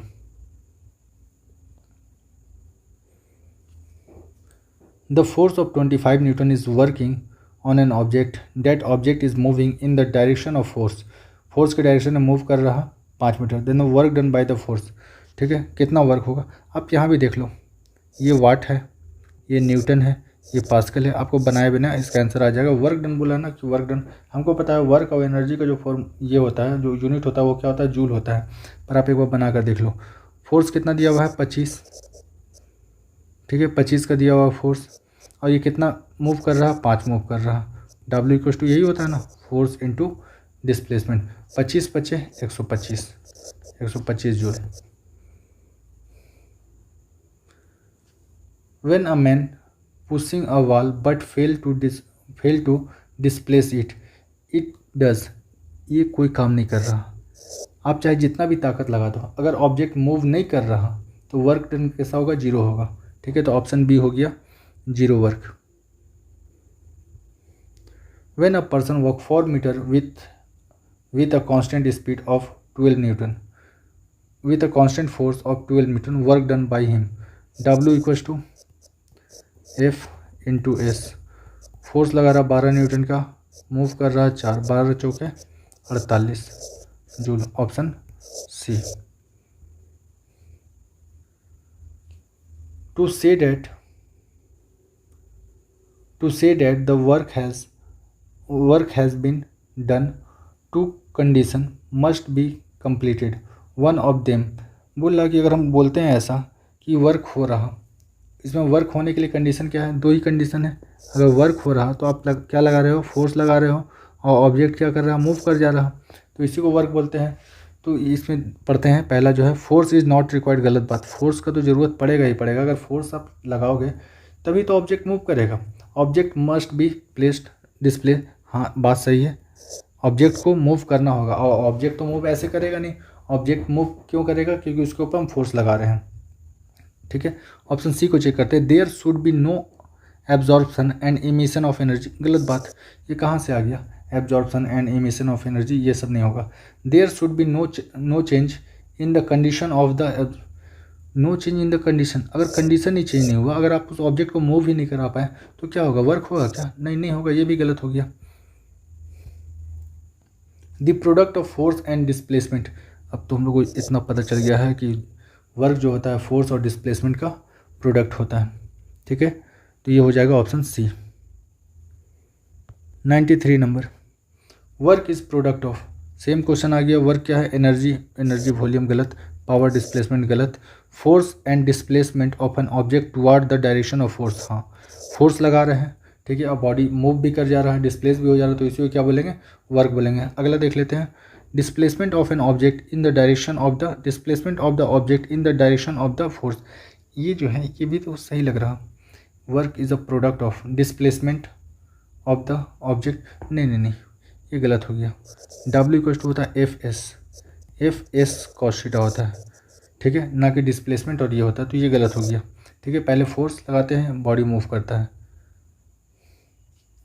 94 number, if a stationary force applied to an object, the object move in the direction of force is express as a result of force and displacement, ये क्या बोलना चाह रहा है 94 नंबर में, a stationary force is applied to the object move in the direction of force, हम किसी object के ऊपर फोर्स लगा रहे हैं और ऑब्जेक्ट डायरेक्शन में मूव कर जा रहा है, जिस डायरेक्शन में फोर्स लगा रहे हैं उस डायरेक्शन में, is express as the result of force and displacement, ये इसको बोलते हैं वर्क बोलते हैं। किसी भी ऑब्जेक्ट के ऊपर आप फोर्स लगाते हो और फोर्स के डायरेक्शन में ऑब्जेक्ट मूव कर जाता है तो क्या हो जाएगा, work done. 95 number, work is done on a body only when, work कब होगा, देखते हैं, it express of energy gain through the mechanical effect, जो भी हम लोग ताकत लगाते हैं किसी भी ऑब्जेक्ट के ऊपर या कोई भी ऑब्जेक्ट जो है चलता है उसको बोलते हैं मैकेनिकल इफेक्ट। इसका मतलब क्या है, फोर्स लगा रहे हो, हम आज ऑलरेडी पढ़ चुके हैं, वर्क क्या होता है, चेंज इन एनर्जी, वर्क क्या होता है, चेंज इन एनर्जी, तो पहला ऑप्शन हो गया, इट एक्सपीरियंस एनर्जी, जब किसी भी ऑब्जेक्ट के ऊपर आप फोर्स लगा रहे हो और वो मूव कर जा रहा है तो वो कैसा फील कर रहा है, एनर्जी एक्सपीरियंस कर रहा, मैकेनिकल इफेक्ट से, बाहरी ताकत से। ठीक है, option A. What is the work done if the angle between the applied force and the direction of force is 90 degree, अगर 90 डिग्री पर लग रहा, अभी हम लोग देखें ना कि एक मजदूर है जो अपने सर के ऊपर क्या है, एक बक्सा लिया हुआ है और ये इस डायरेक्शन में मूव कर रहा, तो लगने वाला फोर्स नीचे, मूव इस डायरेक्शन में कर रहा, तो दोनों के बीच में एंगल कितना हो गया, 90 डिग्री का। जब 90 डिग्री का एंगल होगा तो हम लोग क्या बोलते हैं, जीरो वर्क, इसको क्या बोलते हैं, zero work, option D.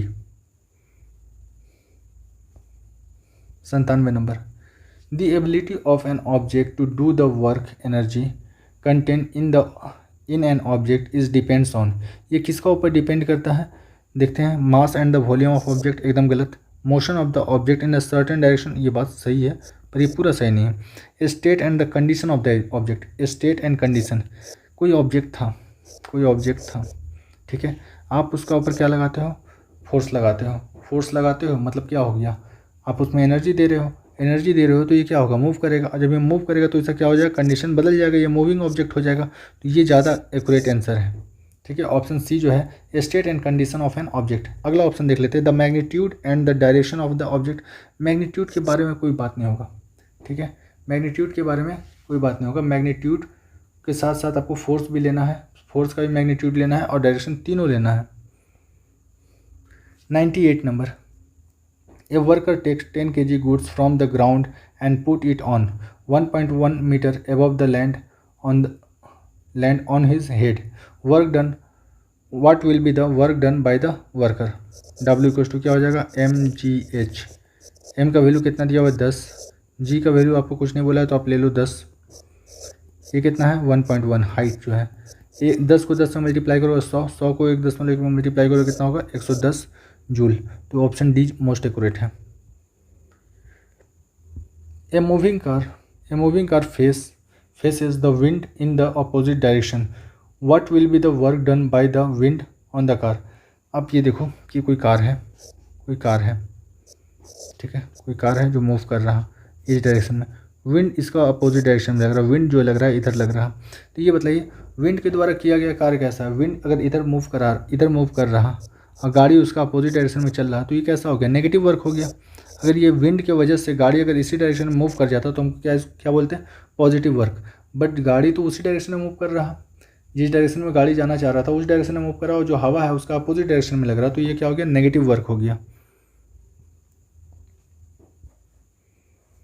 A girl whose weight is 200 Newton climbs on a tree which height is 2 meter. What was the work done by the girl after climbing the tree? ये जब height के साथ पूछा जाएगा तो work का formula क्या है, mgh, ठीक है। आपको डायरेक्ट mg का वैल्यू कितना दिया हुआ है, इसी को तो फोर्स बोलते हैं, w equal to f into S. फोर्स कितना दिया हुआ है 200। अब वो कितना ये चल रहा, कितना हाइट पे जा रहा है 2, तो यहाँ से कितना हो गया 400, तो यहाँ से हो गया 400 जूल यहाँ से आ गया। अगर डायरेक्ट आपको फोर्स दिया हुआ है, एफ इक्वल टू क्या होता है, एफ इक्वल टू हम लोग बोलते हैं या तो mg या इसी को क्या बोलते हैं ma, यही तो फोर्स है। तो हमको फोर्स का वैल्यू डायरेक्ट दिया हुआ था कि 200 न्यूटन का फोर्स लगा रहा और वो कितना हाइट पे चल रहा है 2, तो कितना हो गया 400।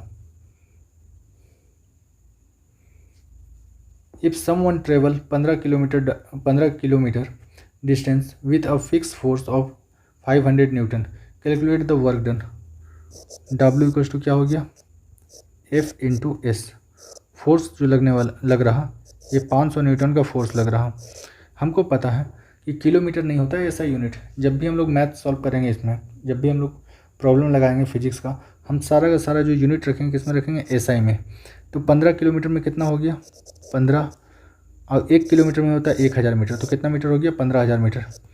अब 5 को 15 से मल्टीप्लाई करो, 15 पचे 75, यहाँ 3 जीरो और यहाँ 2 जीरो, तो कितना जीरो आ गया 5 जीरो। देख लो यहाँ पर कितना है 3 और 2 5 जीरो, और यहाँ हो गया 75। तो ऑप्शन सी मेरा एक राइट आंसर है।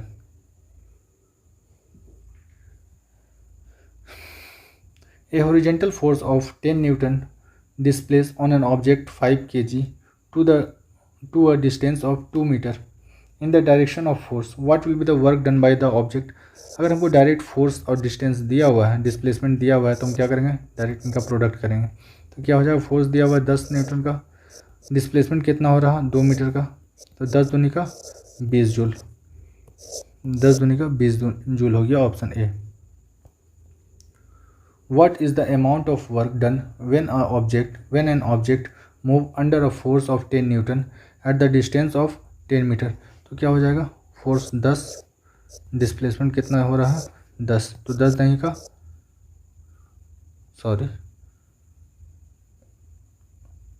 इन the direction of force, what is the amount of work. अच्छा ये 100 आ गया, 100 जूल, ऑप्शन सी में दिया हुआ है, ऑप्शन सी में दिया हुआ 100 joule, 10 into 10। 4 number, a force of 50 newton displace on the object of 10 metre, ठीक है। What will be the work done. Work done क्या होता है, फोर्स और डिस्टेंस का प्रोडक्ट, तो 50 नहीं का हो गया 500 जूल, 500 जूल इसका आंसर होगा। If an object not moving after the applying a force then we can say, ये कोई वर्क नहीं कर रहा, any work has not done, ठीक है। किसी भी ऑब्जेक्ट के ऊपर आप चाहे जितना भी फोर्स लगा लो, अगर वो मूव नहीं कर रहा तो उसके द्वारा किया गया वर्क कितना हो गया 0। If the displacement of an object is zero then the work done by the applied force, displacement zero मतलब work done zero, work done is zero with zero displacement, obviously zero displacement. अगर आप किसी भी object के ऊपर ताकत लगाते हो और वो मूव नहीं कर रहा है, इसका मतलब क्या है, तो वर्क डन जीरो। अगला देखते हैं, विच of the following is not a characteristic of work, इसमें से कौन सा वर्क का कैरेक्टरिस्टिक नहीं है।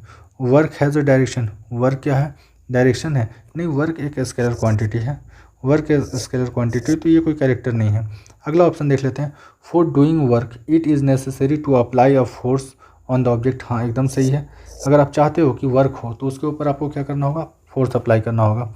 वर्क हैज़ ओनली मैग्नीट्यूड, हाँ वर्क स्केलर क्वांटिटी है तो इसके अंदर मैग्नीट्यूड है। For work done there should be an displacement of an object, ये भी बात सही है, जब आप फोर्स लगा रहे हो तो बॉडी मूव करेगा, और बॉडी मूव करेगा तो वो क्या कहलाएगा, वर्क कहलाएगा।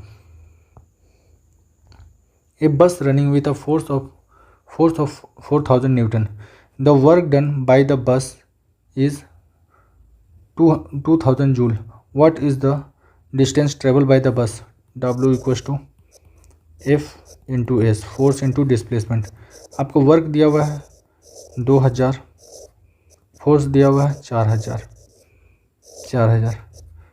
डिस्प्लेसमेंट आपसे पूछा है, ये 3 जीरो से 3 जीरो कट जाएगा, 2 से कट जाएगा 2 बार में, तो क्या आ गया 1/2, डिस्प्लेसमेंट आ गया 1/2, 1/2 आ गया मेरा, एस का वैल्यू 1/2 कितना होता है 0.5 मीटर, तो ऑप्शन डी आंसर हो जाएगा इसका 0.5 metre. If a man pulls a trolley by the applying force of 50 newton and the trolley is displace, कितना हो जा रहा है ये 30 मीटर, अब फोर्स लगाए 50 न्यूटन का, डिस्प्लेसमेंट कितना हुआ 30 का, कितना हो गया 5 दिया का 15, 2 जीरो यहाँ से आ गया, कितना आ गया 1500 जूल। ऑप्शन अच्छा, ऑप्शन ए और ऑप्शन सी दोनों 1500 जूल ही दिया हुआ है, तो आप जो भी लगा सकते हो। A man puts 20 kg object on his head by raising the object 2 meter above the surface on the earth. The work done कितना होगा mgh, मास कितना है 20, g का वैल्यू आप 10 ले लो, हाइट कितना दिया हुआ 2, 20 दही का 200, 200 दही का 400, आपको इसको बनाने का भी ज़रूरत नहीं था, अच्छा बनाने का ज़रूरत पड़ता क्योंकि इन दोनों ऑप्शन में जूल दिया हुआ है, ये दोनों ऑप्शन पहले ही ख़त्म। A man put 13 kg object on his head by raising the object 1.5 meter above the surface of the earth. Work done होगा m, g का वैल्यू 10 लेना है, h का वैल्यू कितना हो गया 1.5, 13 दही का 130, 130 को जब 1.5 से मल्टीप्लाई करेंगे तो 130 का आधा कितना होता है 65 होता है इधर, तो 130 और 65 195, ऑप्शन ए, ये हो गया 195 joule. A boy hold 4 kg school bag for 30 seconds. The work done by him will be, अगर एक जो लड़का है वो होल्ड करके रखा हुआ, मूव तो नहीं कर रहा, वो 30 सेकंड तक, क्या वो 30 साल तक भी अगर ये बैग लेकर खड़ा रहता है, इसके द्वारा किया गया कार्य कितना होगा 0, क्योंकि कार्य करने के लिए हमको क्या चाहिए डिस्प्लेसमेंट, फोर्स तो आप लगा रहे हो, अगर डिस्प्लेसमेंट भी हो गया तो इसको वर्क बोलेंगे। Work can only be done when dash is present, क्या होगा यहाँ पर, work is only be done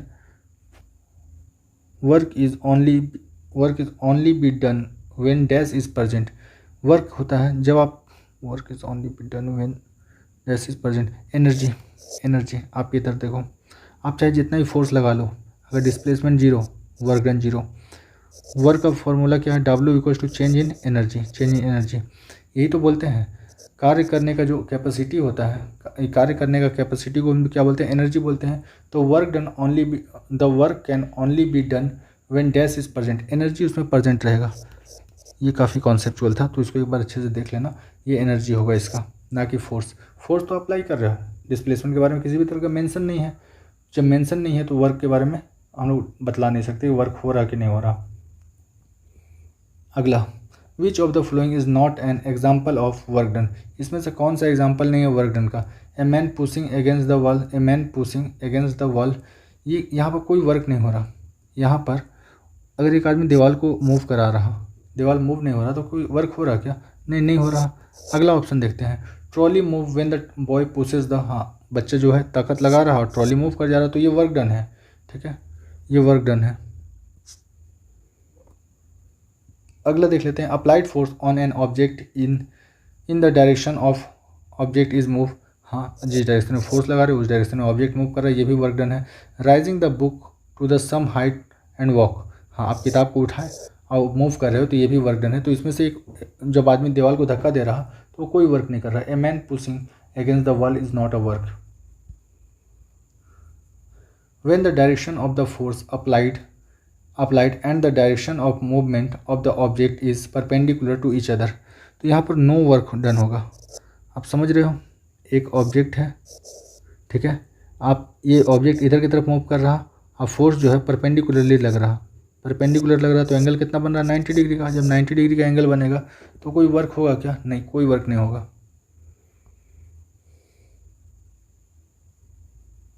117 number question छूट गया है तो इसको अगला वीडियो में डाल दिया जाएगा, वो मिस्टेक से हो गया। A force of 125 newton is acting on an object, the object move up 5 metre in the direction of the force, what will be the work done by the force. कौन कितना वर्क होगा? देखो आप इसको बिना बनाए ही आंसर लगा दोगे।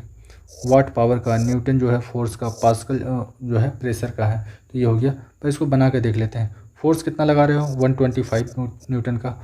मूव कितना कर रहा है? 5, तो 25 पचे 125 और 500 625 जूल, 625 जूल। तो ऑप्शन हो जाएगा ऑप्शन डी।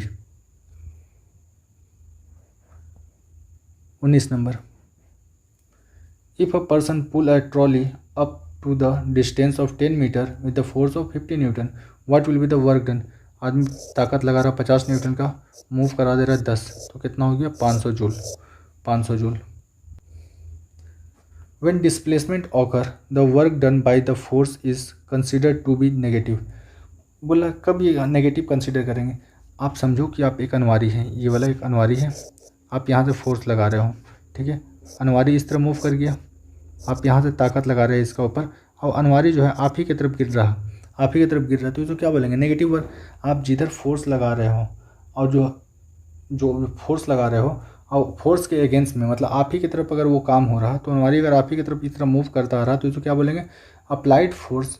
और जो डिस्प्लेसमेंट है दोनों क्या है? अपोजिट डायरेक्शन में, तो ये कौन सा हो जाएगा? परपेंडिकुलर डायरेक्शन ऑफ फोर्स, गलत, जीरो वर्क हो जाएगा। Is in the direction of the moment, moment का कोई जिक्र नहीं होगा। Is the direction of force, ना डायरेक्शन ऑफ फोर्स में अगर मूवमेंट हो गया तो इसको बोलते हैं positive work, positive work. In the direction is in the opposite direction to the force, ये ज़्यादा यही सही आंसर है कि आप जिस डायरेक्शन में फोर्स लगा रहे हो डिस्प्लेसमेंट भी उसका अपोजिट डायरेक्शन में हो रहा, ठीक है, तो ये हो जाएगा नेगेटिव। पावर इक्वल्स टू, एक हॉर्स पावर कितने के बराबर होता है? तो ये होता है 746 वाट के बराबर। पहले तो डेफिनेशन ये देखना होगा पावर है क्या। पावर बराबर होता है वर्क बाई टाइम, पावर बराबर जो होता है वर्क बाई टाइम होता है, वर्क बाई टाइम होता है। कार्य करने का जो दर होता है उसी को बोलते हैं पावर। अगला क्वेश्चन है, which of the following is not a unit of power. इसमें से कौन सा पावर का यूनिट नहीं है? वाट पावर का यूनिट है, हॉर्स पावर जो है ये भी पावर का यूनिट है, जूल पर सेकंड जो है ये भी पावर का यूनिट है। जो किलो वाट आवर है ये एनर्जी का यूनिट है, एनर्जी का यूनिट है, एनर्जी का यूनिट होता है। और किलो वाट आवर जो बराबर होता है ये 3.6 इंटू 10 टू द पावर 6 के बराबर होता है, 6 जूल के बराबर होता है ये। तो किलो वाट आवर जो है ये एनर्जी का यूनिट है। जो हम लोग घर में मीटर आता है, जो करंट इलेक्ट्रिसिटी आता है उसका मीटर पर देखिएगा किलो वाट आवर लिखा हुआ रहता है, किलो वाट आवर एनर्जी का यूनिट हो गया। अगला है, how is power interpret. Power को हम लोग कैसे बतला सकते हैं? पावर जो होता है, पावर कार्य करने का दर को पावर बोलते हैं। Work done in energy transfer नहीं। अगला जो होगा force change to increase load नहीं। वर्क रेट और एनर्जी ट्रांसफर रेट, ये हो जाएगा right answer. Work rate, work rate क्या होता है? वर्क रेट जो होता है, वर्क रेट इसको क्या बोलते हैं? पावर बोलते हैं। हम लोग ऑलरेडी देख चुके हैं जो वर्क होता है ये चेंज इन एनर्जी होता है, चेंज इन एनर्जी होता है। तो ये एनर्जी का भी कर देते हैं, एनर्जी पर सेकंड कर देते हैं, तो ये भी क्या कहलाएगा? पावर कहलाने लगेगा। तो हो जाएगा वर्किंग रेट और एनर्जी ट्रांसफर रेट को हम लोग बोलते हैं पावर। तो ऑप्शन सी इसका राइट आंसर है। अगर ये वर्क डन इन सेकंड होता, वर्क डन इन सेकंड होता तो इसको भी हम लोग पावर बोल सकते थे, पर यह है minute. What is working rate और एनर्जी ट्रांसफर रेट? पावर को हम लोग बोलते हैं वर्किंग रेट और एनर्जी ट्रांसफर का रेट। पावर बराबर work by time. Rate of doing work is called, कार्य करने का जो दर होता है उसी को बोलते हैं पावर। अगर आपसे ऐसे पूछा जाए एनर्जी किसको बोलते हैं? कार्य करने का जो कैपेसिटी होता है, कैपेसिटी क्षमता जो होता है, इसको क्या बोलते हैं? एनर्जी। और जो दर होता है, जो रेट होता है उसको हम लोग बोलते हैं पावर। अगला question, rate of doing work is called power. आप नोटिस करोगे एक ही तरह का क्वेश्चन बार बार अलग अलग साल में भी रिपीट कर रहा है। ये दोनों 2018 में आया है और उससे ऊपर वाला क्वेश्चन 2021 या 19 का था। If a man do W work in T time then his power बराबर क्या हो जाएगा? Work by time. पावर बराबर हो जाएगा work by time, option C. If an agent doing W work in time T then his power equals to work by time. Power equals to W by T। What is the meaning of W क्या है? Work है। W क्या है? Work है। W work है और T जो है टाइम है सेकंड में। विच of the flowing physical quantity measure the rate of work? Rate of work को हम लोग किससे मेजर करते हैं? पावर में मेजर करते हैं। पावर में, ऑप्शन डी इसका सही आंसर हो जाएगा। Mohan having a mass of 40 kg he climbs 50 step of a staircase in 10 second. If the height of each step is 15 centimetre what is the power? Power का formula होता है work by time. Already हम लोग work वाले chapter में देख चुके हैं। W इक्वल्स टू क्या होता है? जब हाइट के रिस्पेक्ट में बात किया जाएगा तो वर्क का फॉर्मूला क्या हो जाएगा? mgh बाई टाइम ऑलरेडी दिया हुआ है। अब ये देखिए 50 स्टेयर है, 50 स्टेयर है और हर स्टेयर का हाइट कितना है? 15। तो यहाँ से कितना हो गया? 750 सेंटीमीटर हो गया। अगर हम इसको मीटर में कन्वर्ट करना चाहते हैं तो कितना डिवाइड करेंगे? 100 से डिवाइड करेंगे। चलिए फॉर्मूला में बैठाते हैं। मास दिया हुआ 40, जी का वैल्यू आप 10 ले लो, दिया हुआ ऑलरेडी। हाइट जो है कितना हो गया? 750 बटा का 100 से इसलिए डिवाइड किया क्योंकि मीटर में कन्वर्ट करना है और इस पूरे को डिवाइड करना है कितना से? टाइम से। टाइम दिया हुआ आपको 10 सेकेंड। अब यहाँ पर देखो इस जीरो से ये जीरो कट जाएगा, इस जीरो से ये जीरो कट जाएगा, इस जीरो से ये जीरो कट जाएगा। तो ये जो है 75 चौके 75 दूनी का 150, 150 दूनी का 300, तो हो जाएगा 300 वाट।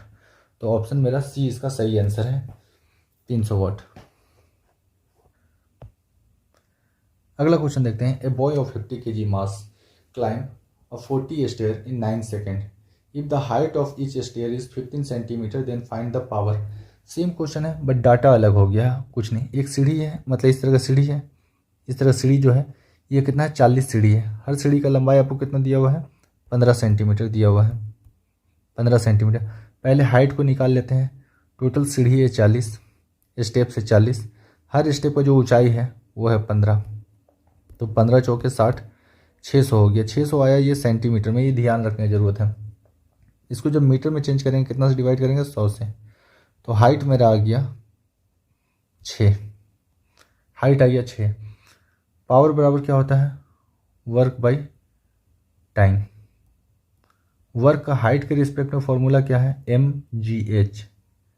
mgh by time.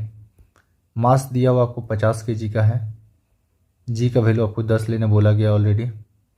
हाइट है 6 मीटर। टाइम कितना लगा रहा है? 9 लगा रहा। अब यहाँ से कैलकुलेट करके देख लो।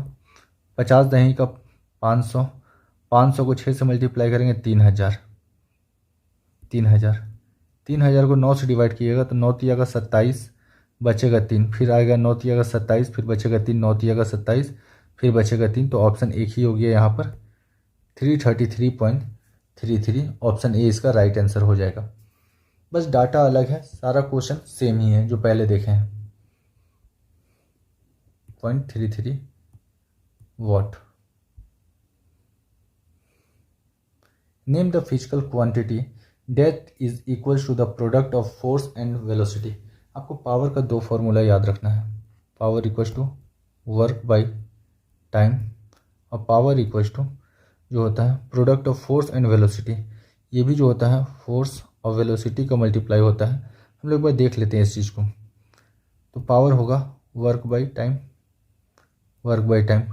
वर्क इक्वल्स टू क्या होता है force into displacement by time. यहाँ पर देखते हैं फोर्स को इसी तरह छोड़ देते हैं, एस बाई टी को देखते हैं, ये क्या हो जाएगा speed by distance by time क्या हो जाएगा वेलोसिटी। वेलोसिटी तो यहाँ से क्या आ गया पावर को हम लोग बोल सकते हैं फोर्स इनटू वेलोसिटी बोल सकते हैं पावर को। तो पावर इक्वल्स टू हो गया वर्क बाई टाइम और एक दूसरा फॉर्मूला यहाँ से बन गया फोर्स इनटू वेलोसिटी। तो ये क्या हो जाएगा पावर का हो जाएगा कि पावर जो है फोर्स और वेलोसिटी का प्रोडक्ट है। ऑप्शन सी इसका राइट आंसर है।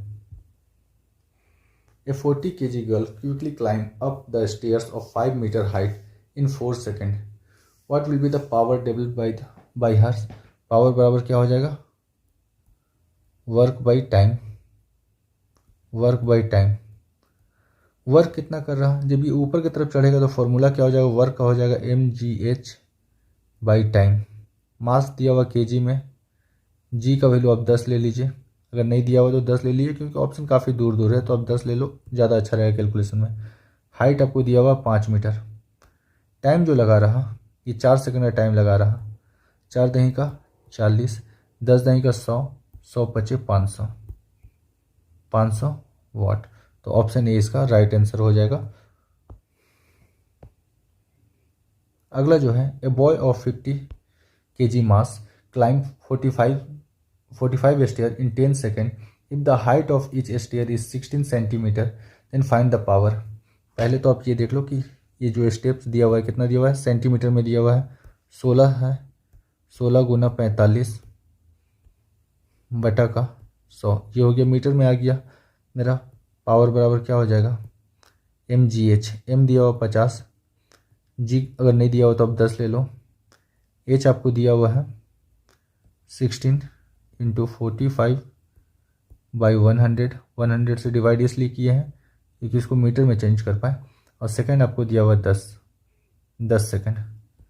यहाँ से जो कट रहा काट लो, ये 2 जीरो से 2 जीरो चला जा रहा, ये 5 से जा रहा 2 बार में, ये 2 से जाएगा 8 बार में।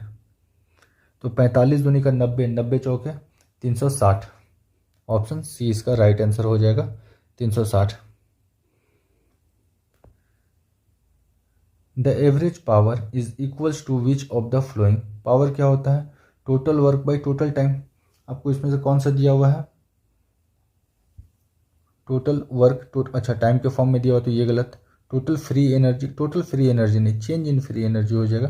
टोटल टाइम ये दोनों तो ऐसे ही गलत हो गया। Total use of energy, power बराबर जो होता है वर्क बाई टाइम होता है, वर्क बाई टाइम।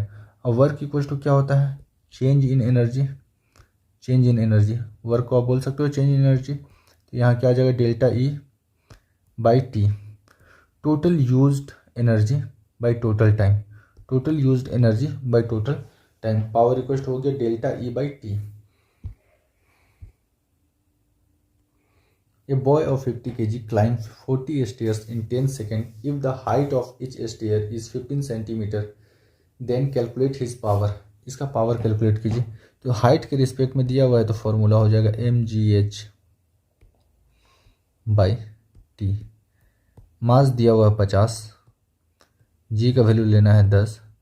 हाइट कितना हो जाएगा 40 स्टेयर है और हर स्टेयर का ऊंचाई कितना है 15, तो 15 गुना 40 ये आ गया सेंटीमीटर में, पर इसको कन्वर्ट करना होगा कितना मीटर में।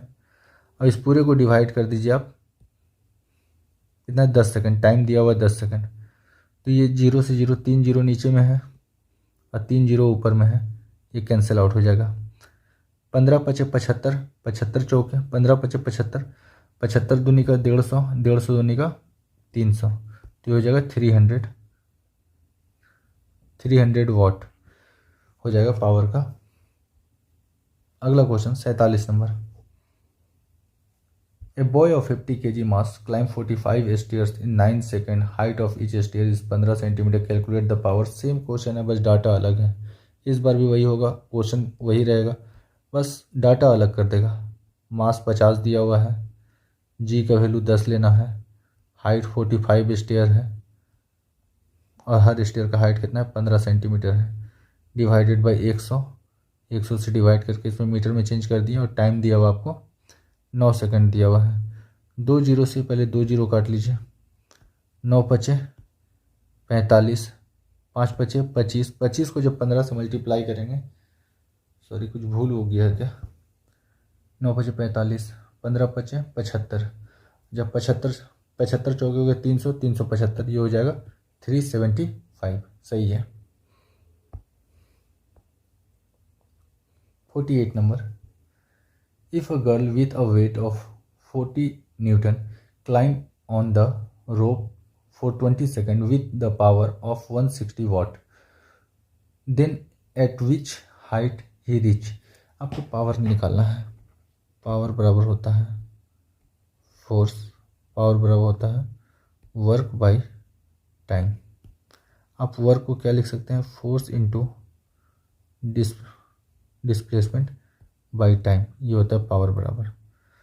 आपसे पूछा गया है कितना हाइट पर ये चढ़ेगी, पावर आपको कितना दिया हुआ है 160 वाट, आपको फोर्स दिया हुआ है 40 न्यूटन, आपको डिस्टेंस निकालना है कितना डिस्टेंस पे चलेगी, जब हाइट टाइम कितना दिया हुआ है 20 सेकंड, तो 20 से ये कट जाएगा 2 बार में और ये 2 से कट जाएगा 80 बार में, तो ये हो गया डिस्टेंस जो चलेगी, मतलब हाइट के रिस्पेक्ट में जो डिस्टेंस चलेगी ये हो जाएगा 80। ऑप्शन ए इसका राइट आंसर हो जाएगा 80 मीटर।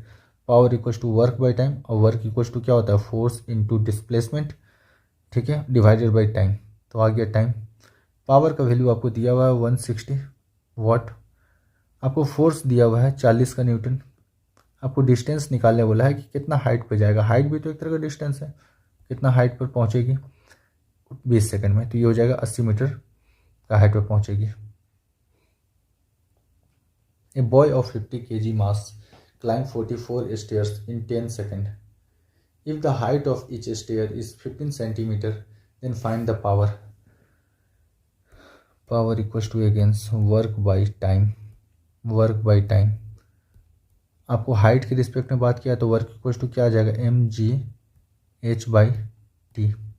अगर आप वर्क वाला देखें या सीट, इससे पहले वाला वीडियो देखें तो उसमें वर्क का सारा फॉर्मूला लिखाया जा चुका है कि वर्क बराबर होता है फोर्स इंटू डिस्टेंस, वर्क बराबर होता है काइनेटिक एनर्जी के फॉर्म में 1/2m हाफ v1 का स्क्वायर v2 का स्क्वायर, और होता है mgh/t होता है, mgh होता है। तो वहाँ से आप ये देख सकते हैं वर्क का फॉर्मूला सारा और सारा क्वेश्चन। मास दिया हुआ 50, जी का वैल्यू आपको नहीं दिया हो तो 10 ले लो, 44 स्टेयर है और हर स्टेयर का हाइट दिया हुआ 15 सेंटीमीटर में दिया हुआ तो मीटर में कन्वर्ट कर लेते हैं 100 से डिवाइड करके, और डिवाइडेड बाई टाइम। टाइम दिया हुआ 10, 2 जीरो से 2 जीरो कट जाएगा, 5 से कट जाएगा 2 बार में, 2 से कट जाएगा 21 बार में, 22 बार में, सॉरी 5 दूनी का 10, वो आंसर आएगा जिसका लास्ट में क्या हो 0 हो। 5 दूनी का 10, लास्ट में 0 आना चाहिए इसका, और एक ही देख रहे हैं जिसका पावर का यूनिट क्या होता है वाट, तो एक ही ऑप्शन है ऑप्शन डी। आपको पूरा सॉल्व करने का भी ज़रूरत नहीं कि एग्जैक्ट आप पूरा सॉल्व कर रहे हो, ऐसा कुछ नहीं है।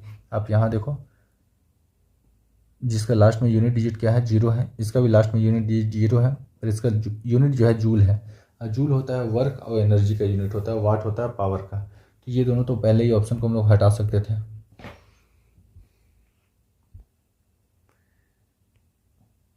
A boy of 50 kg mass climb 43 stairs in 10 seconds. If the height of each stair is 15 centimeter, then find the power।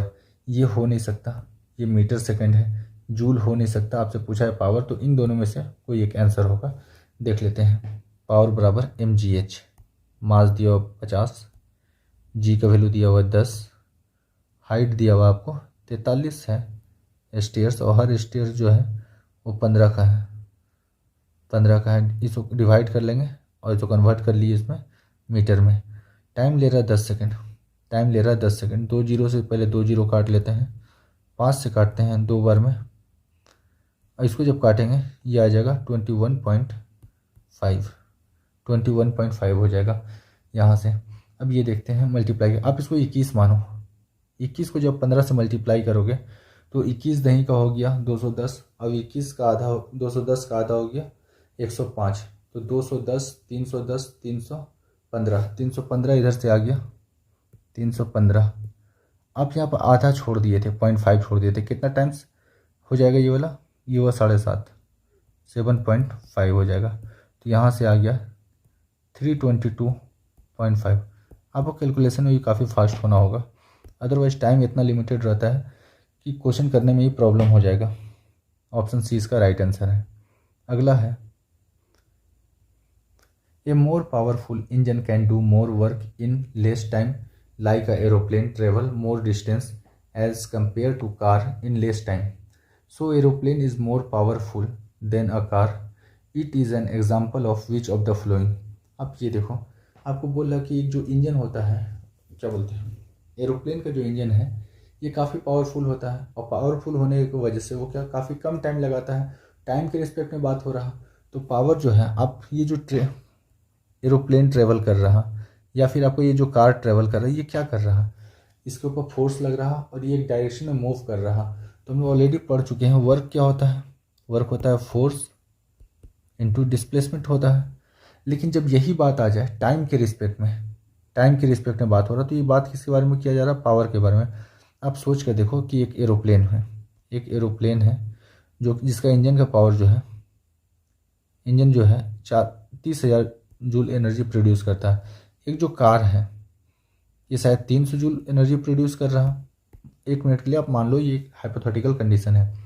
Aeroplane का स्पीड जो होगा, आप ये मानो कि एरोप्लेन का जो स्पीड है 600 किलोमीटर पर आवर है, और जो एक कार का स्पीड है ये शायद होगा 100 किलोमीटर पर आवर होगा। यही एक अप्रॉक्सीमेट में है। तो हमको पता है पावर बराबर होता है वर्क बाई टाइम, पावर बराबर होता है वर्क बाई टाइम, और वर्क इक्वल टू क्या होता है, force into distance by time. Power का तो ये भी आ गया। यहाँ देखिए किस में ज़्यादा फोर्स है, फोर्स लग रहा, एरोप्लेन का इंजन ज़्यादा स्ट्रॉन्ग है तो ज़्यादा एनर्जी जनरेट करेगा। डिस्टेंस कौन ज़्यादा ट्रेवल कर रहा, तो एरोप्लेन ज़्यादा डिस्टेंस ट्रेवल कर रहा सेम टाइम में। टाइम कौन ले रहा, कम, एरोप्लेन ले रहा। तो एरोप्लेन का जो पावर होगा, ये एरोप्लेन का पावर ज़्यादा होगा। ये थोड़ा सा अच्छा क्वेश्चन है, इसको 1-2 बार देख सकते हो अच्छे से। 52 number question, what will be the average power required to lift an object of 80 kg of height of 40 metre in 50 second. Power क्या होता है, work by time, work by time. Work equals to क्या होता है, force into displacement by time. Force आपको दिया हुआ है, सॉरी फोर्स नहीं दिया हुआ है, ये गलत हो गया। आप यहाँ से लिख सकते हो power equals to mgh, height के रिस्पेक्ट में बात कर रहा है, mgh बाई टाइम। मास दिया हुआ है 80, जी का वैल्यू नहीं दिया हुआ है 10, हाइट आपको दिया हुआ है 40 दिया हुआ है। टाइम जो ले रहा है ये 50 सेकंड का टाइम ले रहा, 50 सेकंड का। 1 जीरो से 1 जीरो चला गया, 5 से ये चला गया 2 बार में। 80 दूनी 40 दूनी का 80, 80 को 8 से मल्टीप्लाई करोगे 88 64 640 joule per second, joule per second. तो ये हो जाएगा ऑप्शन बी इसका राइट आंसर हो जाएगा। अगला क्वेश्चन है, a person does 1000 joule of work in 2 second, what has the energy he spend. Energy के बारे में पूछ रहा, एनर्जी ही स्पेंड, सारा का सारा यूनिट किस में दिया, वाट में। इसलिए पूछना क्या चाह रहा, पावर ही तो पूछना चाह रहा। आप यूनिट देख के भी पहचान सकते हो, ये पूछना चाह रहा पावर। पावर होता है वर्क बाई टाइम। वर्क कितना दिया हुआ है, कितना जूल है, ए पर्सन 1000 जूल एनर्जी लगा रहा, कितना टाइम के लिए, 2 सेकंड के लिए। तो यहाँ से कितना हो गया 500 वाट। आपको एग्जाम में पेन उठाने की ज़रूरत भी नहीं पड़ेगा इस तरह क्वेश्चन के लिए। अगला क्वेश्चन है, which of the following is the electrical power formula. जब हम लोग इलेक्ट्रिसिटी पढ़ेंगे तो उसमें हम लोग देखेंगे इलेक्ट्रिकल पावर का फॉर्मूला क्या होता है। फिलहाल के लिए ऐसे देख लेते हैं। आपको ये याद होगा, पावर जो होता है V इंटू आई होता है। V इंटू आई, V क्या है वोल्टेज, I क्या है करंट। आप ऐसे ही याद करोगे, पावर जो होता है वो भाई है, P इक्वल्स टू वी आई है, वी आई। अब एक फॉर्मूला आपको पता है कि V equals to I R. भाई मेरा जो है वो इंडियन रेलवे में है, भाई जो है इंडियन रेलवे में है। अब पावर क्या होता है, भाई होता है, वी आई भाई। याद करने के लिए तरीका है, ऐसा कुछ ही नहीं है। पावर बराबर भाई वी आई, और V equals to I R, Indian railway. आप यहाँ से देखो, अगर यहाँ से हम V का वैल्यू उठा के अगर इसमें डालते हैं तो ये क्या हो जाएगा P। V का वैल्यू अगर इसमें रखेंगे तो I इंटू आर, और बाहर में ऑलरेडी क्या है I है, तो यहाँ से क्या आ जाएगा आई स्क्वायर आर। तो एक फार्मूला तो ये आ गया, एक फार्मूला ऑलरेडी हम लोग को पता है पावर बराबर भाई, दूसरा फार्मूला ये आ गया। तीसरा हम लोग देखते हैं कि पहला वाला कैसे आया है। तो P इक्वल्स टू क्या होता है वी आई, V इंटू आई। अगर यहाँ से हम लोग I का वैल्यू निकालते हैं, अगर यहाँ से अगर I का वैल्यू निकालेंगे तो I का वैल्यू क्या आ जाएगा V बाई आर, V बाई आर हो जाएगा I का वैल्यू। चलिए यहाँ पर रख देते हैं, V I की जगह पर रखेंगे तो हो जाएगा V बाई आर। तो यहाँ से दूसरा फार्मूला क्या निकल के आ गया V स्क्वायर बाई आर। तो ये तीनों का तीनों जो फार्मूला है ये इलेक्ट्रिकल पावर का फार्मूला है। आप इसको फिलहाल के लिए आप इसको याद रखिए, इसके अलावा सब हो जाएगा। पावर इक्वल्स टू भाई वी आई भाई, ठीक है। और V equals to Indian railway, भाई मेरा जो है इंडियन रेलवे में है, भाई मेरा इंडियन रेलवे में है, ये रखिए। और यहाँ से सारा वैल्यू पुट कर दिए तो सारा का सारा जो फार्मूला ऑलरेडी दिया हुआ है ये किसका है, इलेक्ट्रिकल पावर का है। तो यहीं पर हम लोग का पावर चैप्टर जो है इसमें यूथ कंपटीशन टाइम में जो दिया हुआ था जितना क्वेश्चन, सारा का सारा क्वेश्चन देख लिए हैं, सारा का सारा न्यूमेरिकल देख लिए हैं। अगले क्लास में हम लोग स्टार्ट करेंगे एनर्जी, और एनर्जी में काफ़ी ज़्यादा इंपॉर्टेंट है और काफ़ी ज़्यादा क्वेश्चन आया हुआ भी है। तो अगर मेरा काम आपको पसंद आता है तो आप मुझे अपना सपोर्ट कर सकते हैं, like follow and subscribe. Thank you for watching.